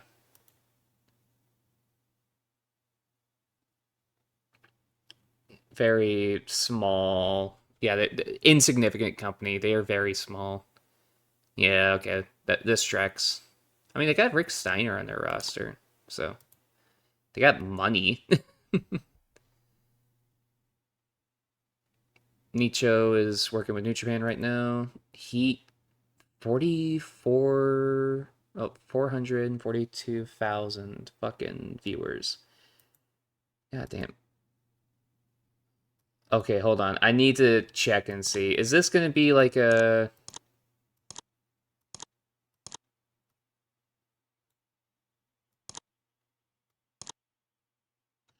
he rejected. My bad, my bad. SmackDown had 4 million viewers. The TV ratings are getting super low now, I realize. Huh,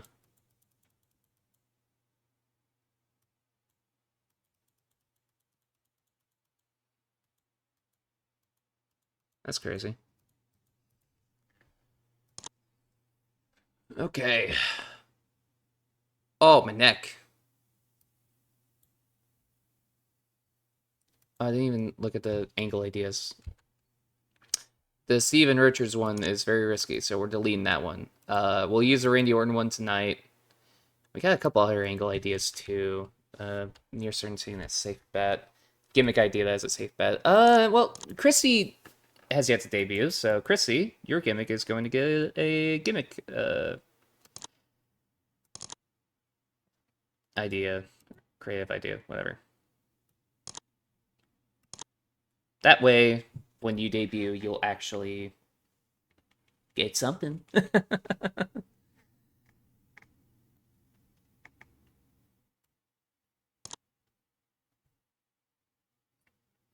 Okay, then all right, we can do some booking tonight. It looks like.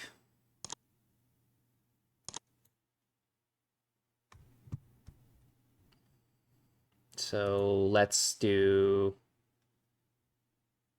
You know, would doing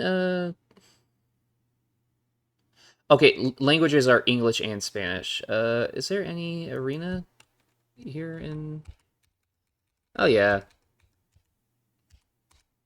we haven't done a show in Puerto Rico yet, so let's generic venue is fine. One night deal for you, sure, brother. Uh,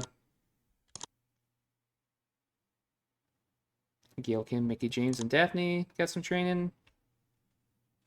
Saval Garnier, Molly Brown, and Mike Knox training. Shawn Michaels has a creative finish idea.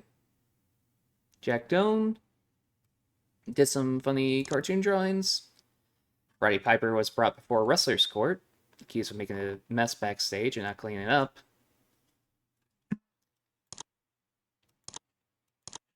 Okay, let's address the locker room, just do some team bonding. And everyone is doing better with everybody. Let's go.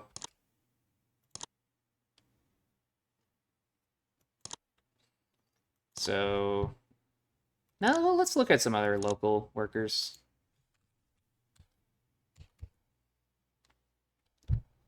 Mecha Wolf, that name sounds vaguely familiar. We can just bring him in to do the job to one of our baby faces. Oh, no, not local work band. I meant to go to the barrio. Carly Colon. Calito. Bring him in for a quick little thing here tonight. We are in Puerto Rico after all.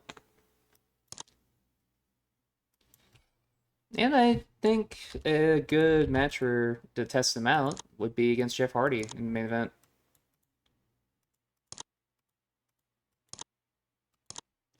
Let Jeff get the win here.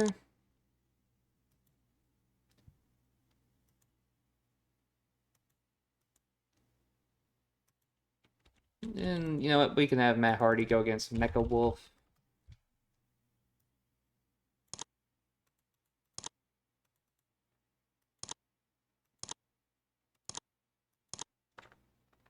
And then, oh, who was it that came in? Who was the other guy? Exclude already booked.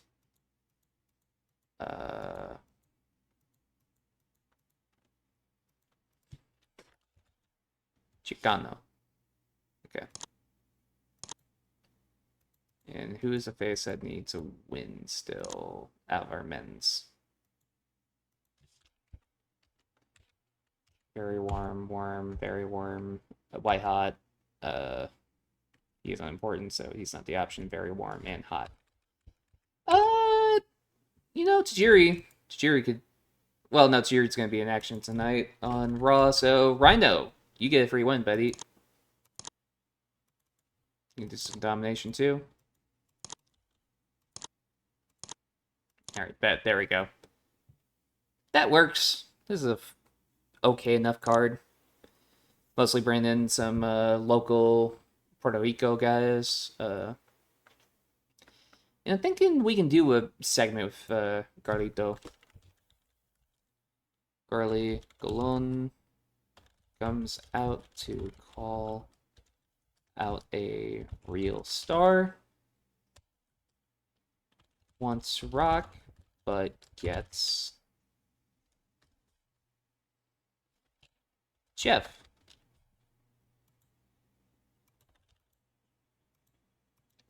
So he would be trying to cut a promo as Jeff comes out, working the crowd. Sure, pipe. Why not? Nobody's being overused yet. Lost Souls try to attack Matt, but are thwarted by Jeff and Benoit and Brock.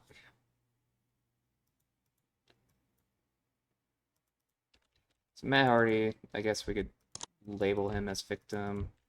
The best attacker, King attacker, Christopher Daniels attacker, and Jeff making the save. The Rock making the save, and Chris Benoit making the save.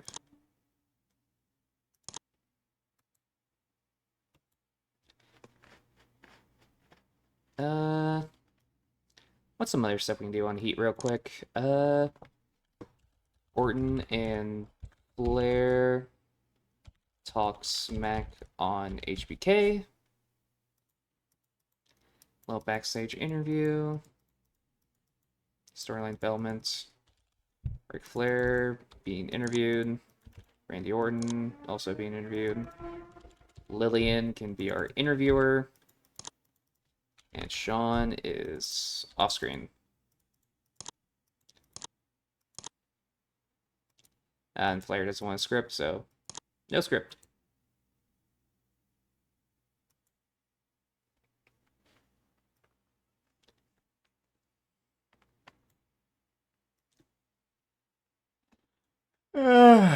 Oh my god, sorry. And massive fucking yawn there. Edge cuts a promo on Triple H and Batista. Let Edge talk a little. Edge cutting a promo. Off screen. Off screen. Type. No script for Edge. Fine.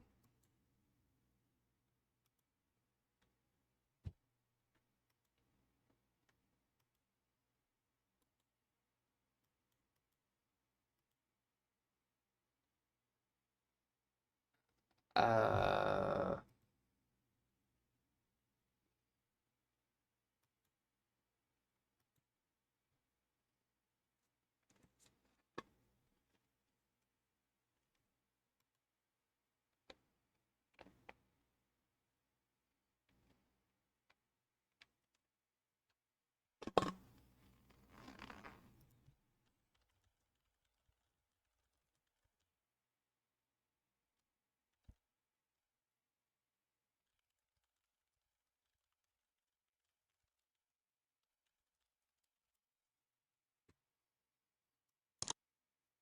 okay.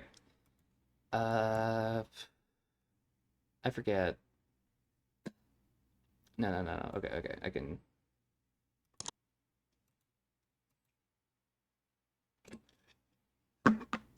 We can do a Trish promo on the Heat. Trish talks shit about Lita. Interview. Storyline development. Trish being interviewed. And we'll have Todd Gresham being our interviewer as Lita is off screen.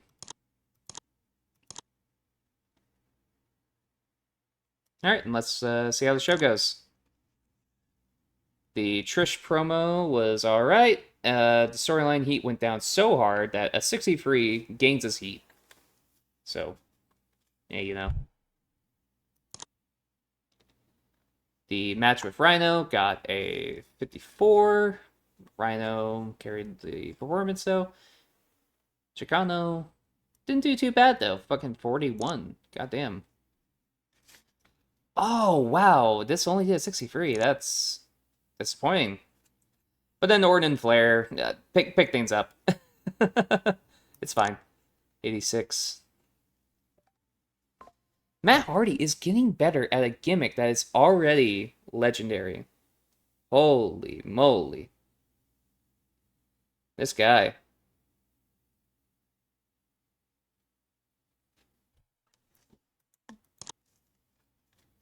Then, we just have a little segment here that to help try to build up some heat for the storylines involved.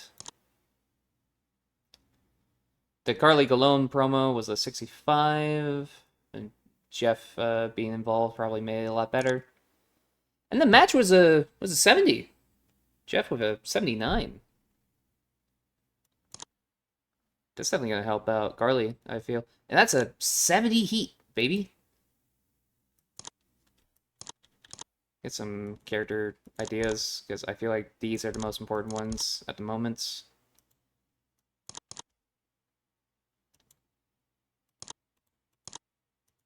Locker room incidents. Abyss and The Rock got into it backstage, apparently. Abyss, that's not gonna do you good, buddy. People, if The Rock hates you, everyone's gonna hate you. Oh, I don't know. I don't know how smart that is, man. So Taker has red hot momentum currently, and he has a safe bet character idea. So now it's white hot. And The Rock has hot momentum. He has a likely to succeed idea. And it's still hot. Okay, man, fuck you. Oh, whatever. It's fine.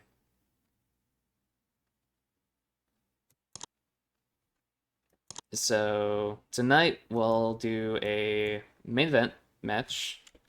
The Rock and Chris Benoit going against Christian. And who would be a great heel for Christian to team up with here tonight that isn't involved in anything, but could take a pin?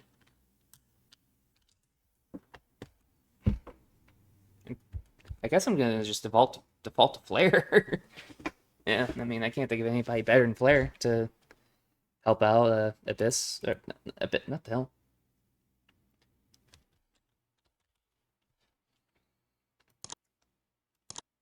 Christian. Give this match some time. We're gonna have The Rock go over. Getting a pin on Ric Flair. Storytelling, but let's risk it and see if we can go all out. Oh, Rick can do an all out. Hell yeah, brother. So now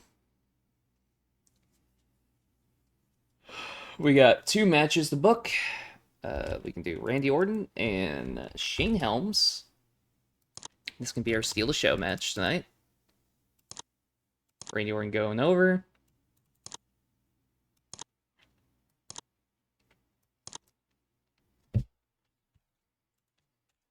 And we can do William Regal and Tajiri in their match.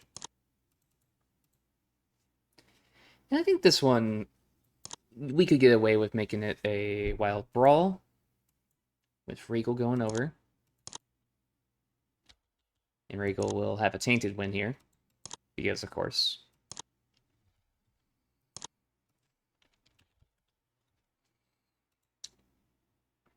Nick is still seen as unimportant. I might have to consider the fact of maybe I should have Nick Dinsmore win matches against guys who are seen as better. He has hot momentum too, so like he's doing good. It's just the fans don't care about him at the moment.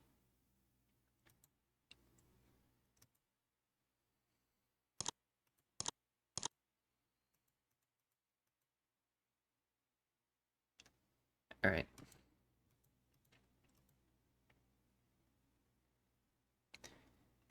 Let's see here. You know what? I think I'll do Victoria doing her return tonight again and having a match with Trish. She's injured currently, yes, but I think that can play into the match. Have Trish win. Do a little bit of cheating to win. But she wins regardless. Okay. These are matches tonight.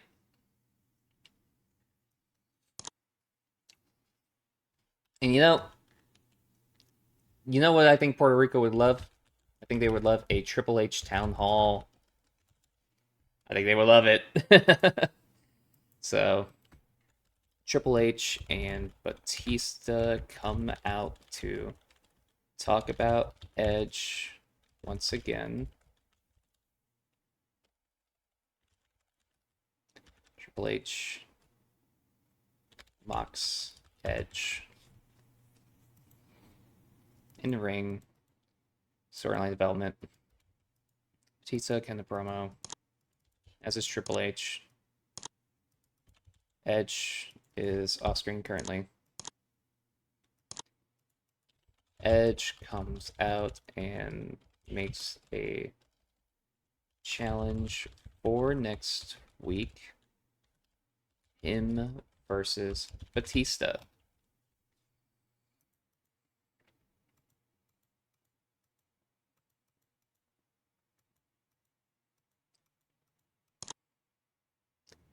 I think this can work.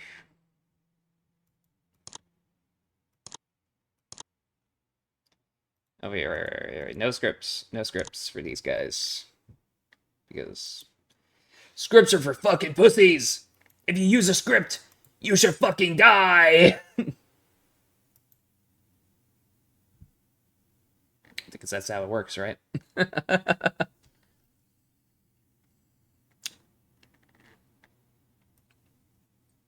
Alright, let's see here.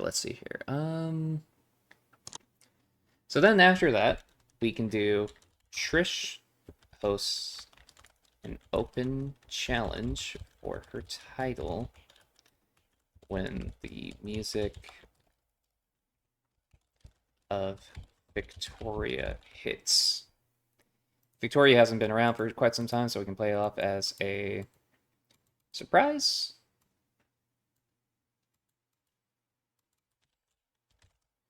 Trish will just say cut the promo. And Victoria working the crowd.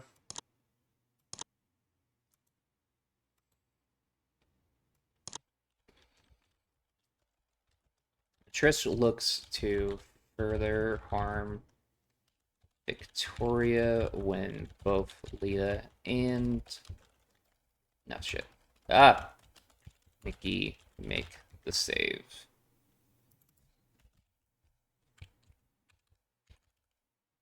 Lita making save. Mickey making save. Trish attacker. And Victoria victim.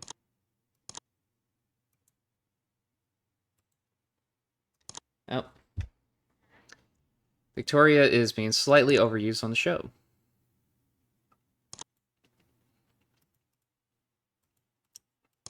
Well, I shorten the match down by 2 minutes and then make the save angle 3 minutes. Okay, we're good. We cut it down just enough. We won't get dinged for too much Victoria. Alright, it's all good. Alright, now let's do a William Regal interview. 6-minute Regal interview where... You know what? William Regal and JR sit down interview. I like the sit down interviews. I think they're always fun. So Regal is being interviewed. Jim is the interviewer. You know what? Let's let A-Train and Nick Dinsmore cook a little too. Let's see how that goes.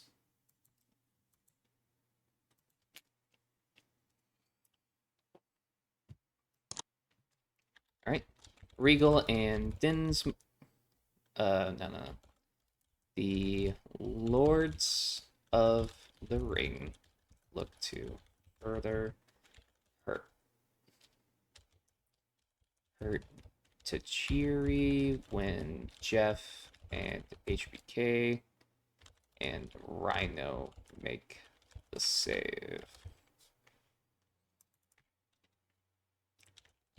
Tajiri, victim. William, attacker. Nick, attacker. A-Train, attacker. Making save. Jeff. Sean. And Rhino.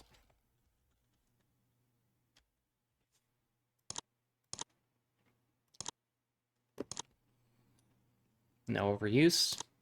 So we're good.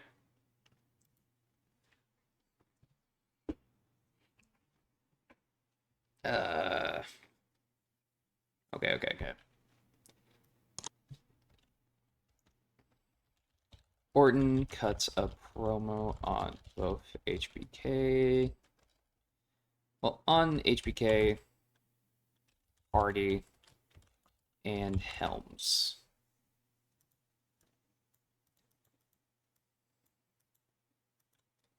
So Randy Orton cut promo.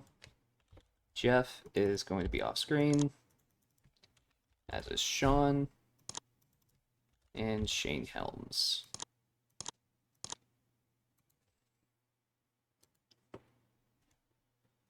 Okay. Gotta book 20 more minutes of angles. So like 3 more angles, it looks like.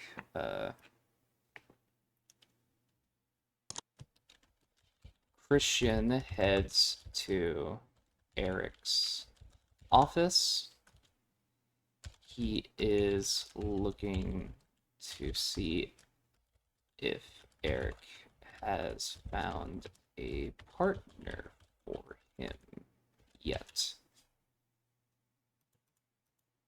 Backstage, I guess foreshadowing, sure. Christian, character development. Eric, character development. We're adding Carly to this segment. And Rick. Why not? Foreshadowing, not comedy. Alright, improvise, because Rick does not want anything but improvised, because that's just how Rick rolls.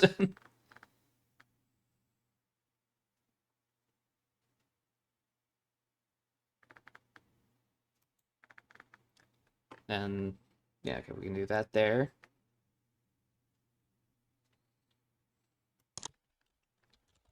The Rock and Benoit cut a promo on Christian when ... Let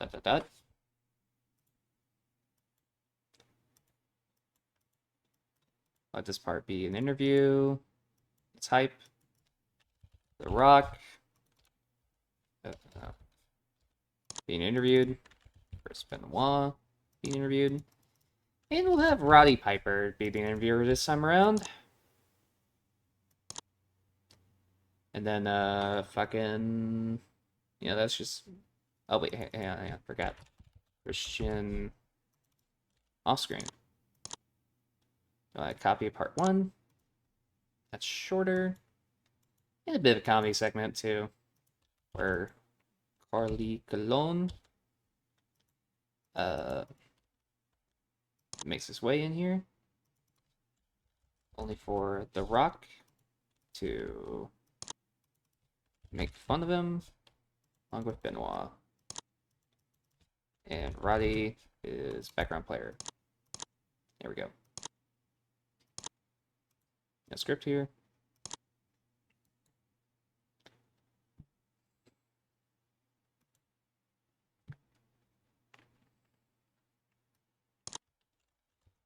Christian is making his way to the ring as he announces who he has chosen as his partner tonight.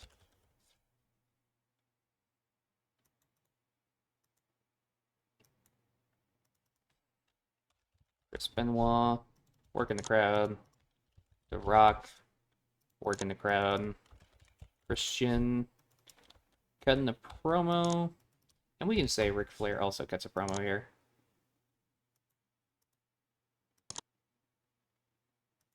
And no script.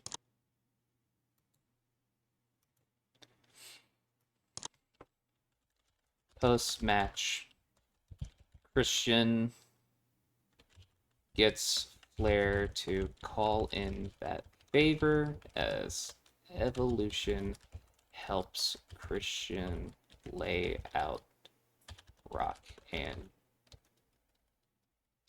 lay out faces.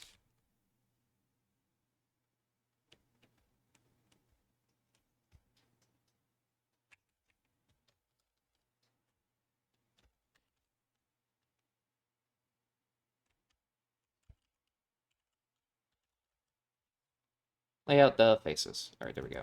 So Randy Orton, attacker. Batista, attacker. Triple H, attacker. Ric Flair, attacker. Christian, attacker. The Rock, victim. Chris Benoit, victim. And, we'll add Edge in here, too. Say he tries to make the save, but it doesn't work.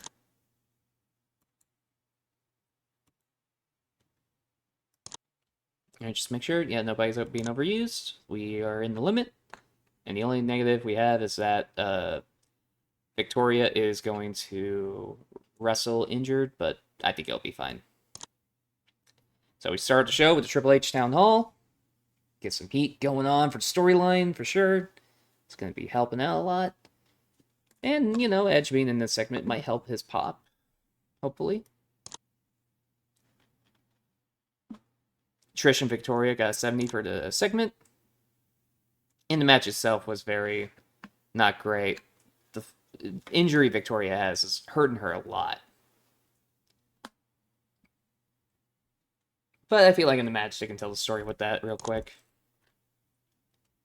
And then 60 for this segment. Not too crazy.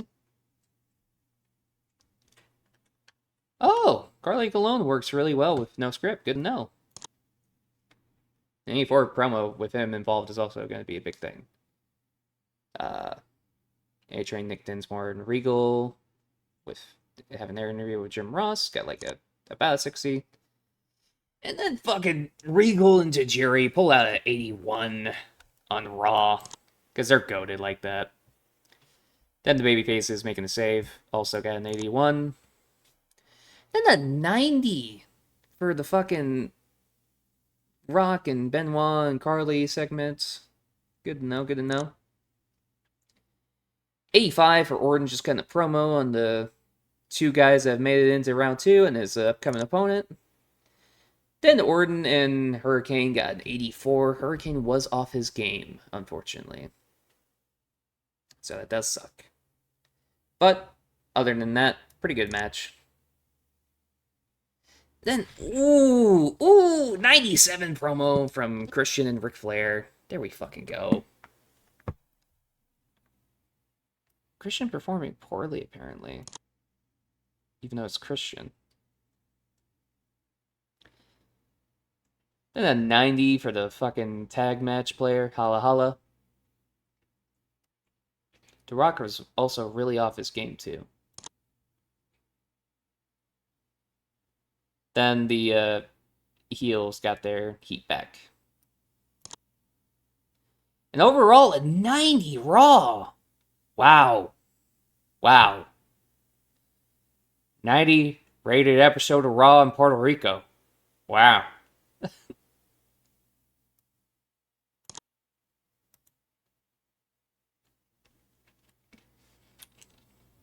Fucking made so much goddamn money from this episode.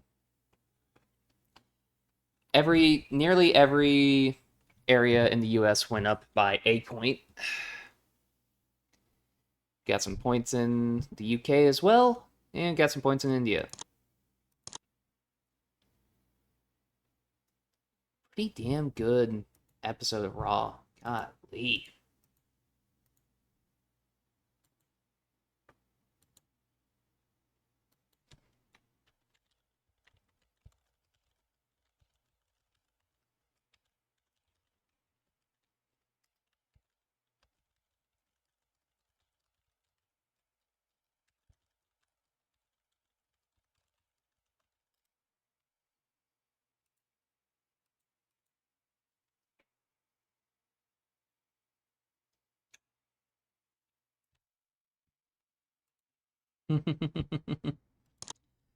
Oh, incident with Al Snow. Al Snow has been identified as a steroid user. Just gonna find him. Benoit has been identified as a steroid user. You get a fine. Okay, they seemed happy about the fines. Oh, Impact did better than Heat tonight. Let's see how much better. Okay, so pre-show match, 55. 49 for that pre-show match. Sean Morley and America's Most Wanted defeated Sonny Siaki and Aggressive Tendencies. Oh, they picked up Sean Morley? Why'd you go and do that?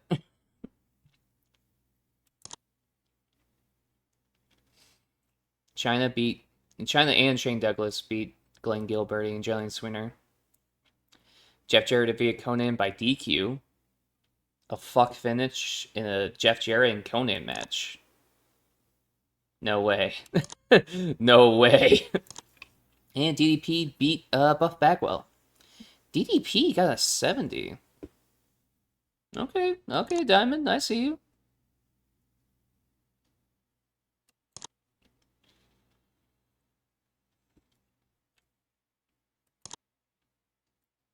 Alright. Oh, wait, I forgot to use the Orton angle. Well, okay, it's gonna be gone, like, in August, so it'll be fine. And Sean needs it. Oh, never mind. It's extremely risky. We're not using that. Fuck no.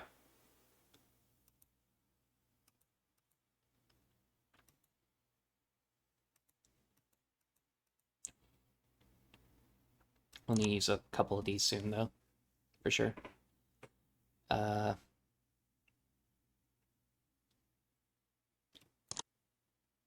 see. If any of our titles gone up in Prestige?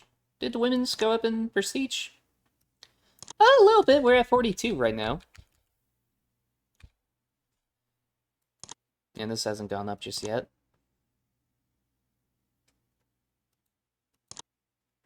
Okay.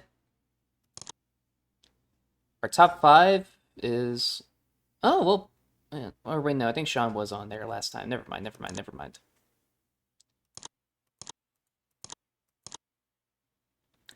Oh, but momentum-wise, Taker is now on the Who's Hot instead of Shelton, which, I mean, yeah, fair enough. He is a major star compared to Shelton.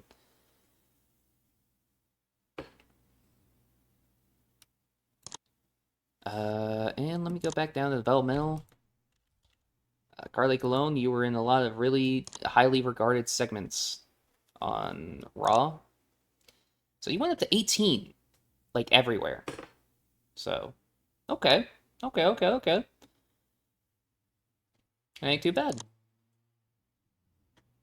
Speaking of investments, since we were looking at that, I think now's the time I can start increasing a few other places for our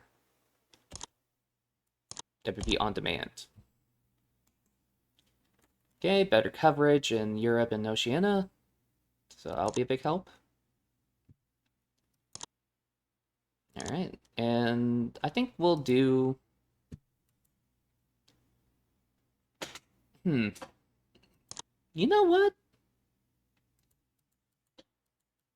We haven't really done a lot of shows out here in Mexico.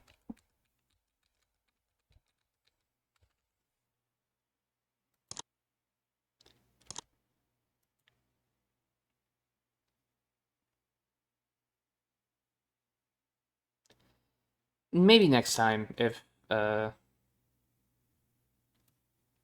was Raw. JBL had a small backstage clash with the coach. Chrissy Hemme got some training. Paul London, Dakota, Kevin Randleman, and Mike Knox got some training. Vince McMahon has been passing on tips on using psychology to Stephanie. Booker T. Yo! Oh, shit. Okay. Yeah. Yeah, you know what? Yeah. Jerry Lynn entertained the locker room by organizing a poker tournament. Cool, cool. Saban gave the locker room a lift when he provided a crate of free drinks for everyone. Tommy Dreamer created a fun atmosphere when he pulled a rib on Spike Dudley. Okay, everything's looking good. Let's do some team bonding. Rob Van Dam and Jericho are still pissed at each other. Ugh, whatever.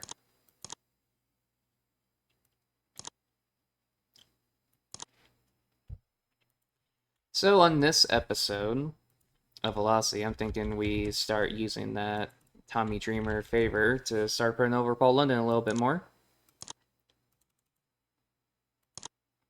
Have this be a 13-minute match that becomes 15 overall. And then we can do just one more match here in Mexico.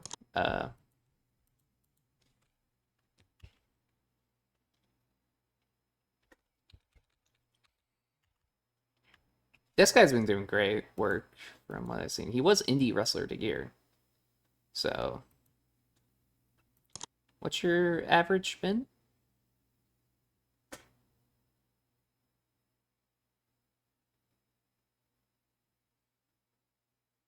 Okay.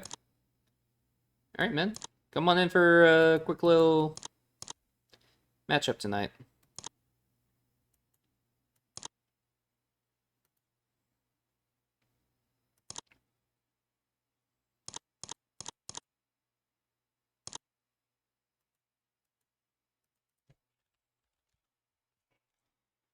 Right.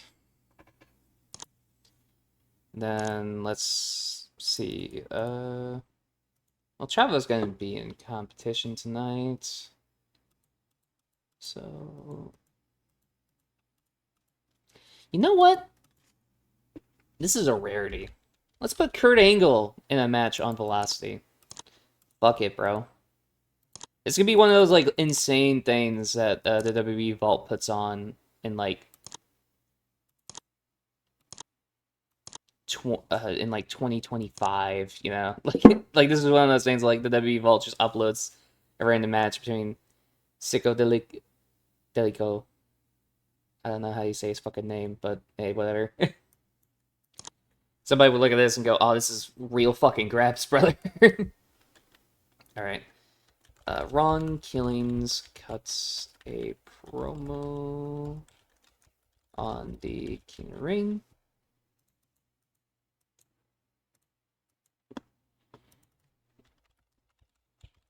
Backstage. So he's being interviewed by Tony Schimmel.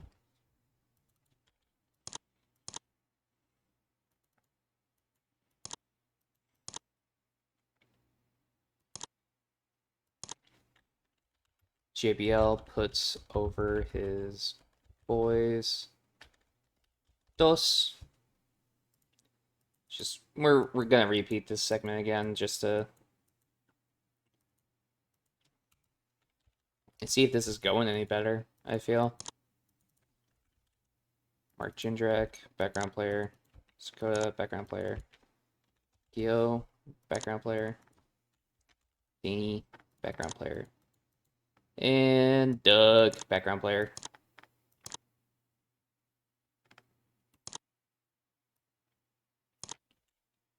Dreamer meets with London backstage. Meets Christie. Challenges London to a one-on-one. I guess we can say this is a tease angle, sure. Tommy Dreamer. Paul London, character development. And Christy Hemme.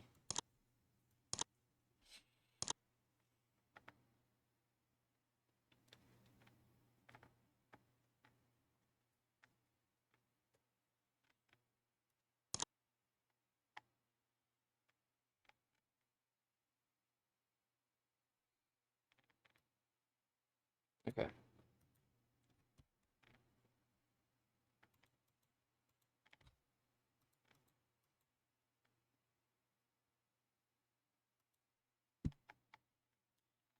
Da, da, da, da.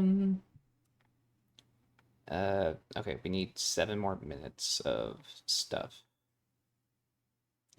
Oh wait, hang on. I see that booking analysis is yellow. Dreamer and London are being slightly overused. Okay, so then let's reduce this by 2 minutes. Okay, yep. I was right. Just need to be reduced. Kurt seemingly is going to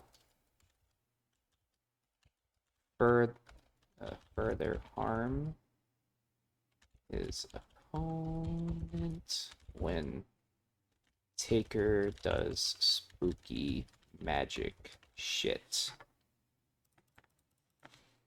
Kurt Angle working the crowd. And the Undertaker working the crowd.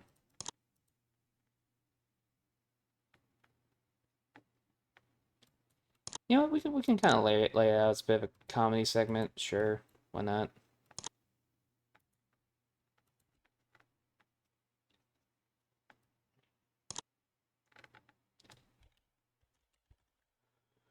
Rico is backstage in Austin's office.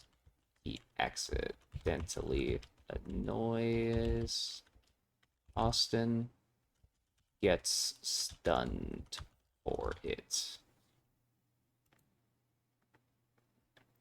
So this first part is just going to be a 3-minute comedy thing. Steve Austin, character development, and Rico, comic relief. Add copy part 1.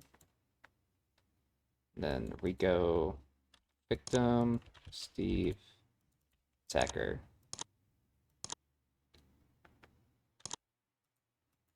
Prize, sure.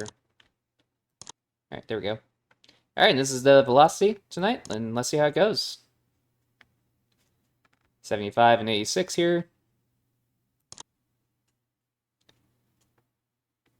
Chrissy Hemi's gimmick got a great, and the gimmick idea was a success. Dreamer in London with a 50. Dreamer was really off his game. Bradshaw's promo for these guys did not do as well as I would hope, but it did better than the last time. Ron Killing's interview got 61. And Kurt got a fucking 80 on velocity. God damn. Then the Kurt and Taker segment got 83. And 71 velocity. Velocity did slightly better than Heat did this week. Likely to succeed for Sean. That's good. Near certainty. Bit of a gamble. Safe bet. Alright, there we go. Rey Mysterio and Charlie Haas had a heated argument, apparently. That's lovely. So, okay, if I recall correctly, we did Cena going over Jindrak and Ray going over Jamie. So this week, we need to do... Okay, I got it. Well, okay, what should be... Who should Eddie face in the main event tonight? You know what? We haven't done much with Jericho. Brought him over here to have him do shit here. And haven't done too much with him. I think this might be a free match show tonight, honestly. Yeah, this having a Mexico tour, to me, it makes sense for there to be less matches, but for the matches to kind of be more bangers, if that makes sense, yeah. So Eddie and oh, you know what? No. 15-minute match between these guys. That's steal the show.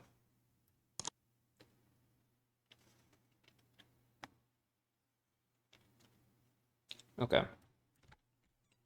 Then we can do Ron Killings and JBL. That's a wild brawl.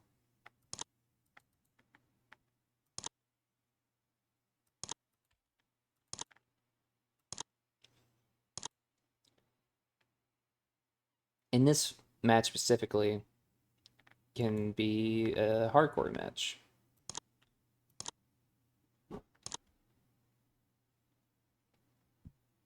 All right, there we go. And that's one of the other first round King Ring matches, and we'll get the other one out of the way. Jushin Thunder Liger going against Chavo Guerrero.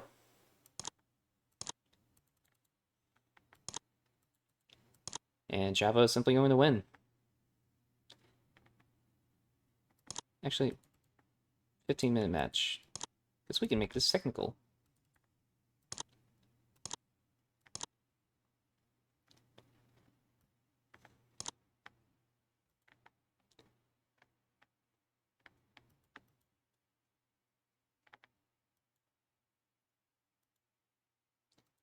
And yeah, we'll let this happen tonight. And this is just gonna be Umaga just squashing the fuck out of Bro. Bit of a storytelling match where Umaga just squashes that young guy.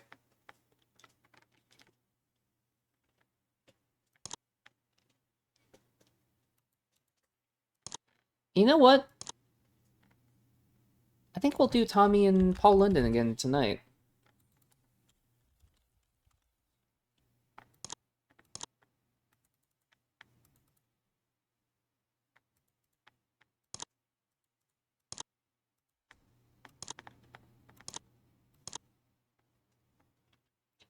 Yeah, just kind of have it be like a quick little thing of like Tommy gets to face Paul London tonight, and Paul London just immediately fucking kills him, you know?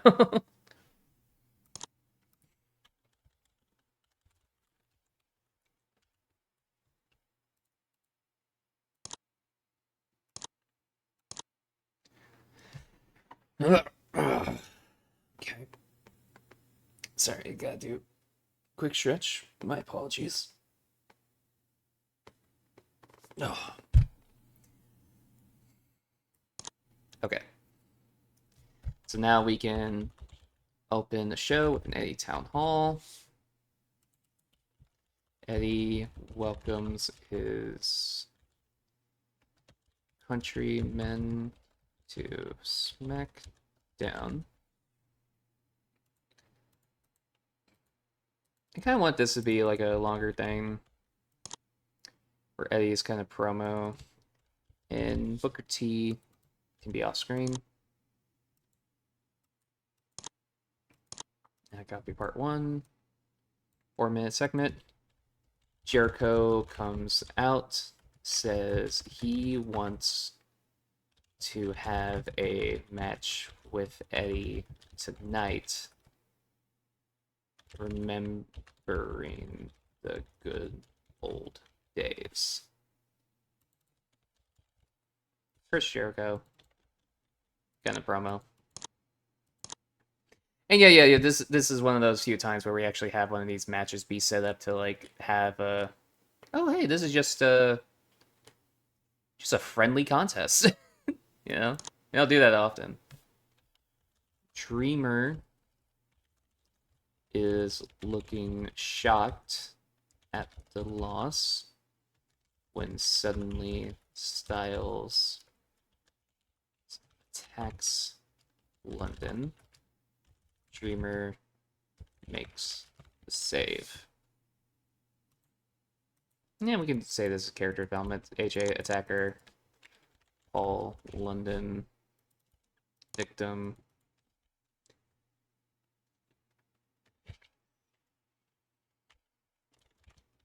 Christy can be a background player.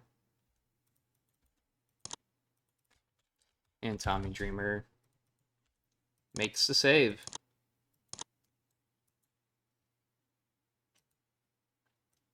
We'll do another 5-minute segment backstage.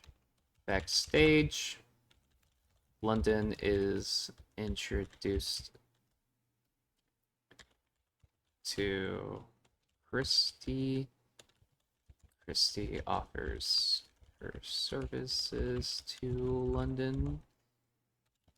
Styles passes and Styles looks on.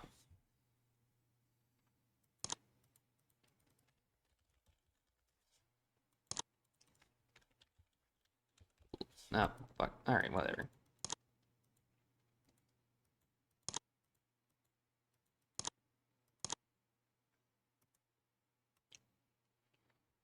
Alright, nobody's being overused just yet, so we're all good, we're all good. Then we're gonna have Heyman cuts a promo making an open challenge for Umaga to show once a luchador. So this will be in the ring, 5 minutes.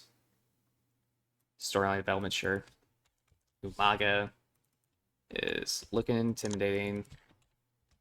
Paul Heyman is cutting a promo. And we'll have Ray be off screen.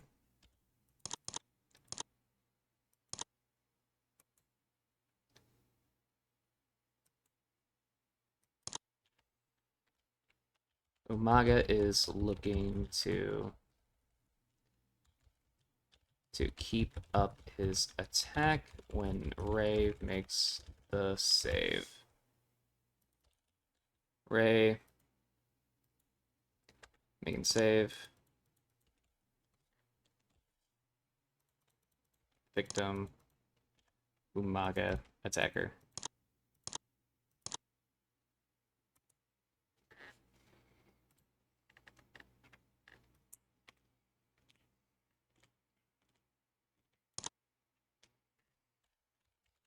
Killings speaks with Ray and Jushin backstage.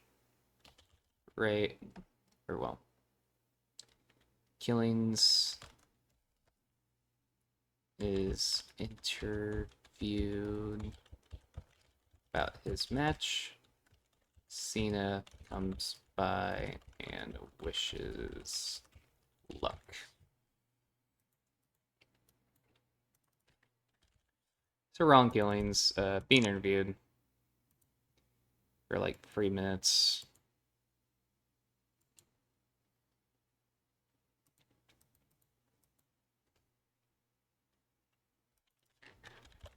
Tony Schimmel is our interviewer. JBL is off screen, and we'll put like Chavo and Jushin off screen too. Then copy part 1. Tony, background player. Oh, no, background player. Ron, character development, and John Cena, character development. Bada bing, bada boom. No script, because Cena, lol.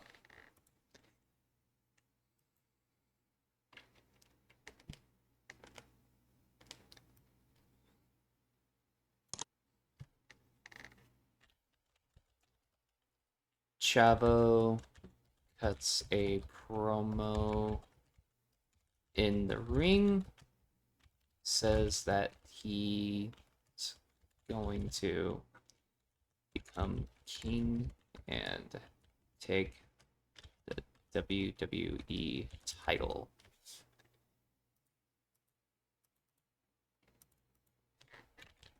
Chavo, he's got a promo here, and we'll put Eddie off screen because of course he would mention Eddie. He'll mention Booker. He'll mention Jushin again. John Bradshaw. And John Cena. Mentioning all the Johns. Storyline development. Alright, well, I guess hype.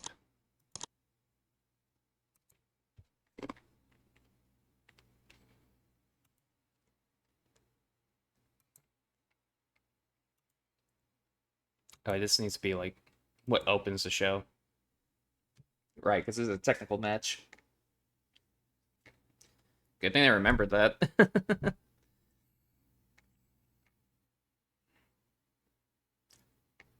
Okay.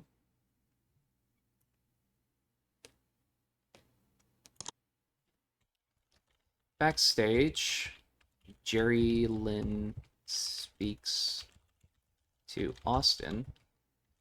Austin says he can give Lynn a match next week.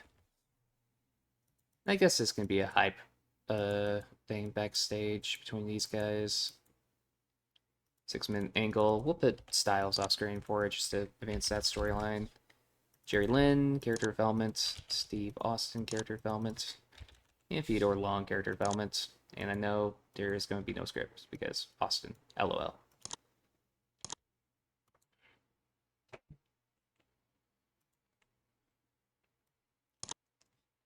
Cena,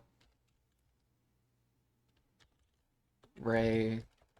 Oh, yeah, we can just say Cena and Ray save killings from a beatdown.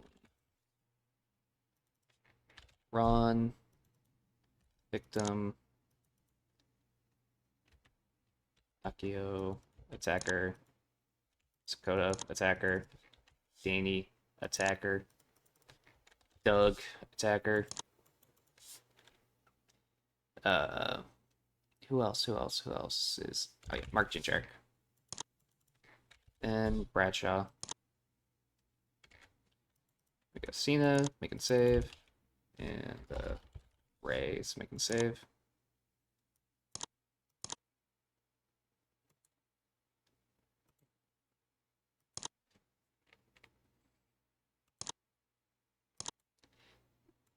What if we reduce this by 2 minutes? There we go.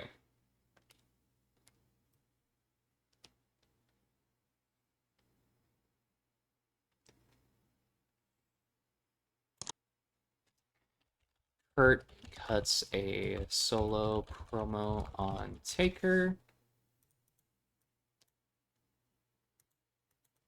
This can be like a pre-taped thing where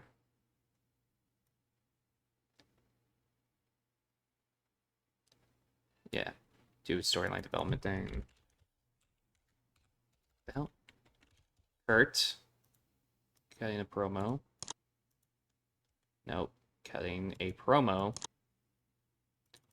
And the Undertaker is off screen. Alright, fine, no script.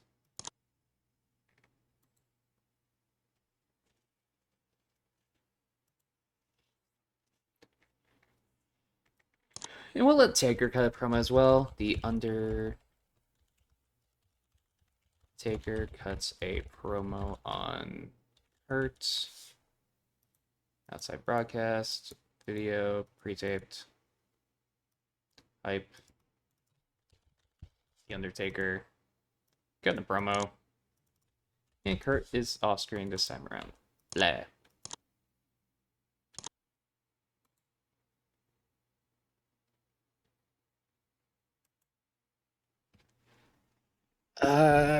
Let's see here. Is there anything I should cut time on? Nah.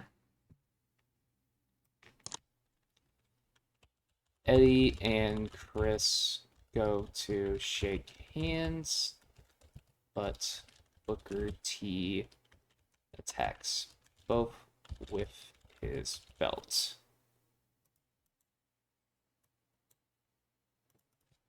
So Booker T, attacker, Chris Jericho, victim, then Eddie, victim.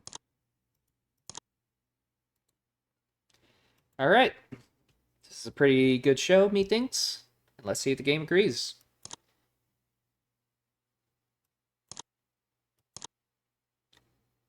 Jushin Liger and Chavo, fucking 78 match together. God damn. God damn. All right. The Chavo promo did not do good. I thought it would have been better. But the Eddie Town Hall brings back up. Somehow, I guess the commentary. Yeah, commentary fucked us over a bit. The real debut of Christy Hemme got like a 52. The match between Dreamer and London got 38, but this is designed just to get London a little bit more over. Uh, the Angle promo, 92.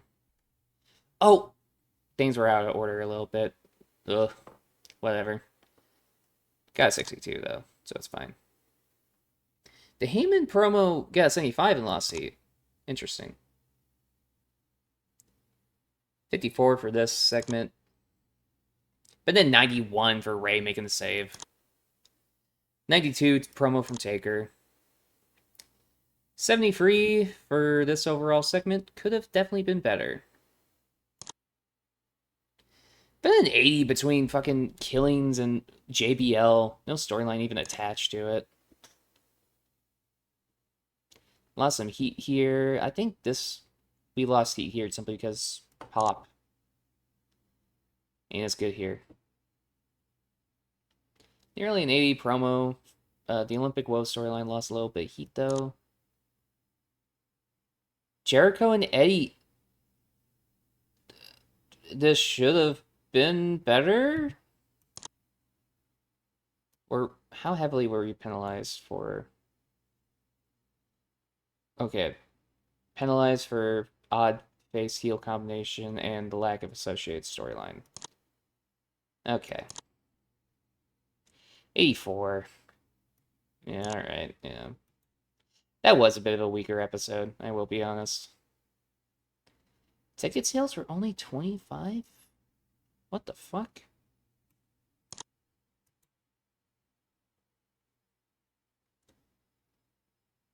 That's insane. Oh, whatever. We are getting Mexico up a bit more in pop, so I think overall that works out better. I just wanted to experiment, see if a Mexico show would go well or not. It did not go as well as I would hope. But, I mean, it's fine. You gotta experiment. You gotta do things outside your comfort zone when it comes to TEW. See if it works out well. And today it didn't work out well. Today it didn't, but it's fine.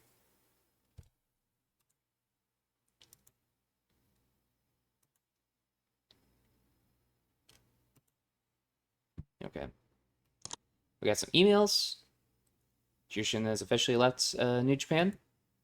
Big Show is now officially back. So we got that going for us. And that's probably going to be Jericho's first real feud on SmackDown. Big Show. Jushin has left Iron as well. Kenta has an offer from 0-1. I assume it's going to be yet another handshake deal.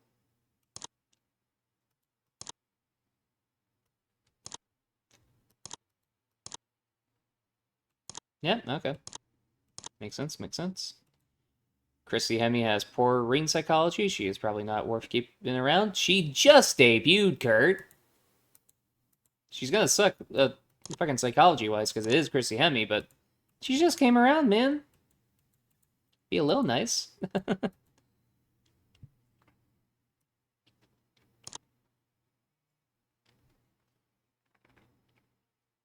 Okay, and let's go to the next episode. Because I think now we'll have enough time between the next couple of episodes of Raw and SmackDown, where we'll have one catering match each week, and we can represent the other storylines well enough. And we should be good, I think. I think we should be good.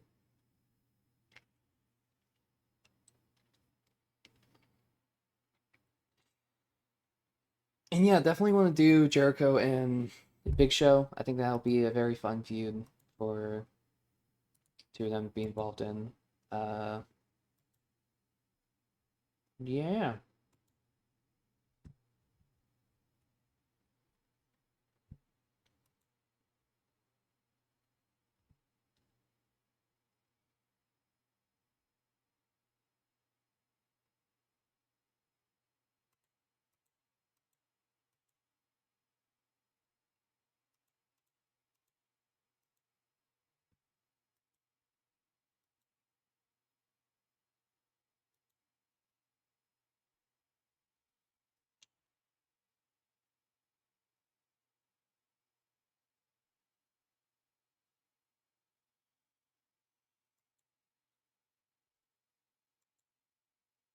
Right.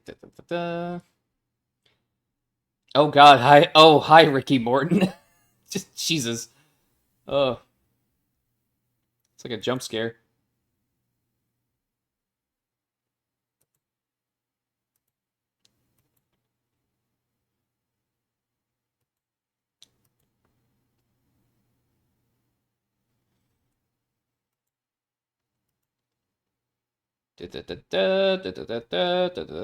These take so fucking long. God. We're still on Saturday too. Oh God. Ugh.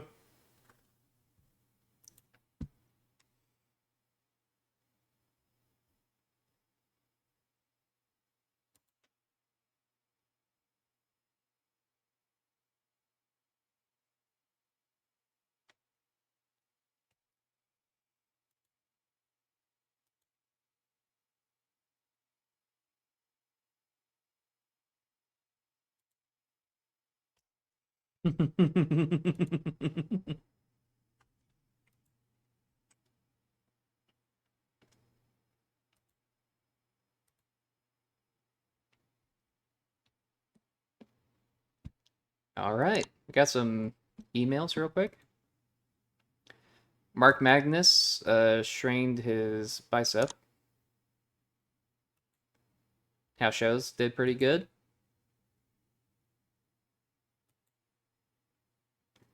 Brent Albright is losing out on his dev contract. I have no idea who Brent Albright would have been.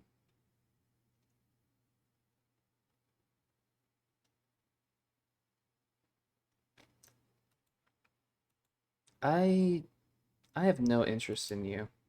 Sorry to say, man. Sabu has signed a one night only deal with 01. Kevin Nash went to work for CWA for a night. That's awesome. Lil Guido is working with WLW. Our house show. Velocity was shown to 484,000. And Heat was shown to 443,000. Velocity is more over than Heat, brother. That's for true and true.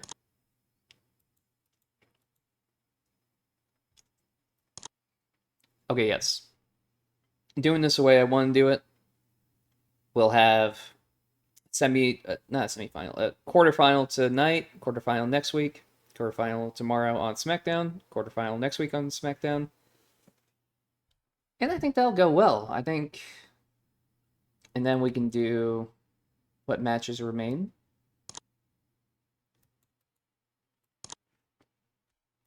And let me book a couple of things real quick. Well, I can do this off stream, but so that we are going to do Booker T and Eddie on this pay-per-view. We'll give him time. 20 minutes. It's going to be a fucking 4-hour pay-per-view as well, so you can get away with... oh, no, Eddie's not winning. It's Booker T that's going to win. Booker T is going to win by a tainted victory, but it is going to be a pinfall.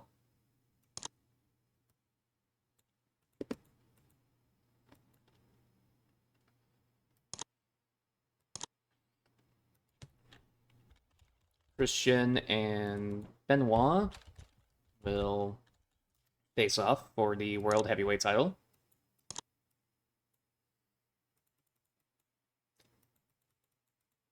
We'll do like a 15-minute steal the show match between these two, I think.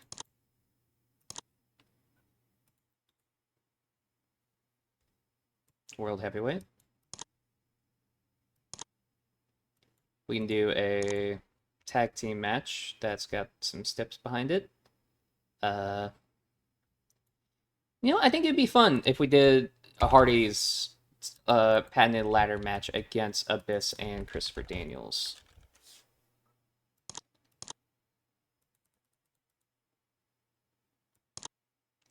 And yeah, we're just gonna have the Hardy Boys retain the tag titles in this match.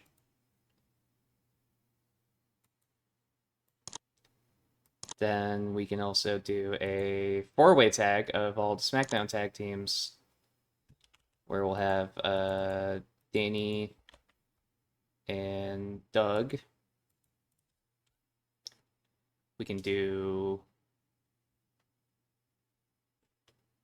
I'll try and remember. Yeah, we'll do Akio and Sakota in this, and Bubba Ray, Devon, Chris Sabin, and Elix Skipper.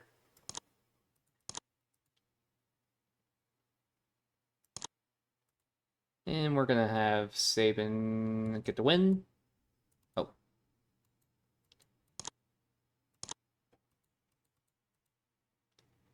Where is it? WB tag team. There it is. And we'll have another JBL.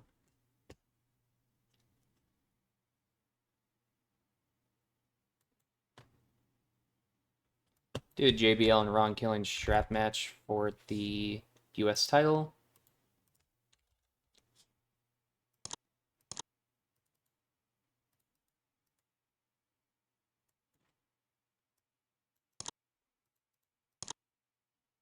Wild brawl between these two.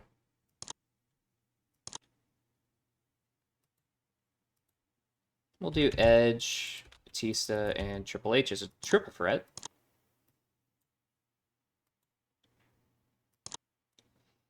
And I don't think Triple H is going to want to do it on the pay-per-view, but I'm going to see if I can get Batista to get the win. I don't know if Triple H will be cool with that, but you know, we gotta try it. Gotta figure out and see. Chris Jericho and Big Show have a match. And Jericho can get the win. We'll just say Flash Pinfall. Oh yeah, right. Big Show doesn't have the best stamina.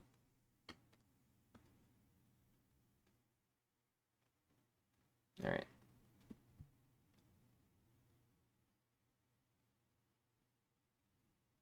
And I think those are... And I think that's a good preview for how the King of the Ring card is going to look. Then we'll have the semifinals and the finals on the show itself.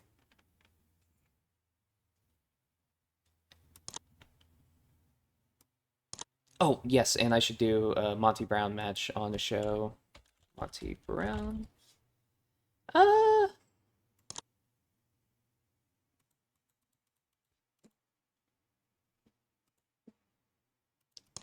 Oh, okay. Yeah, start in July at 65 over this. Could maybe we do...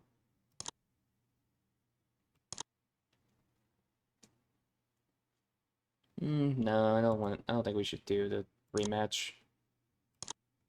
I think we can get away with Shane going against Monty Brown for this show. And Monty Brown gets the win. Monty gets a win here tonight. And we'll do Lita and Trish.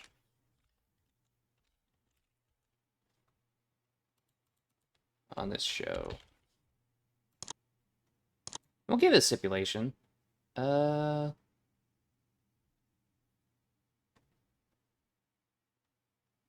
out of 3 falls. Why not? Let's give him time. And Trish walks away with the win.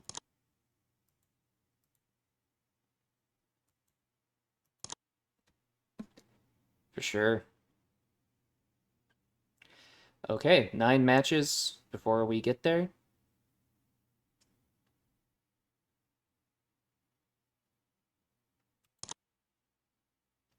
And yeah, I think that is a good spot to end things off. We know where we're going to be going for King of the Ring.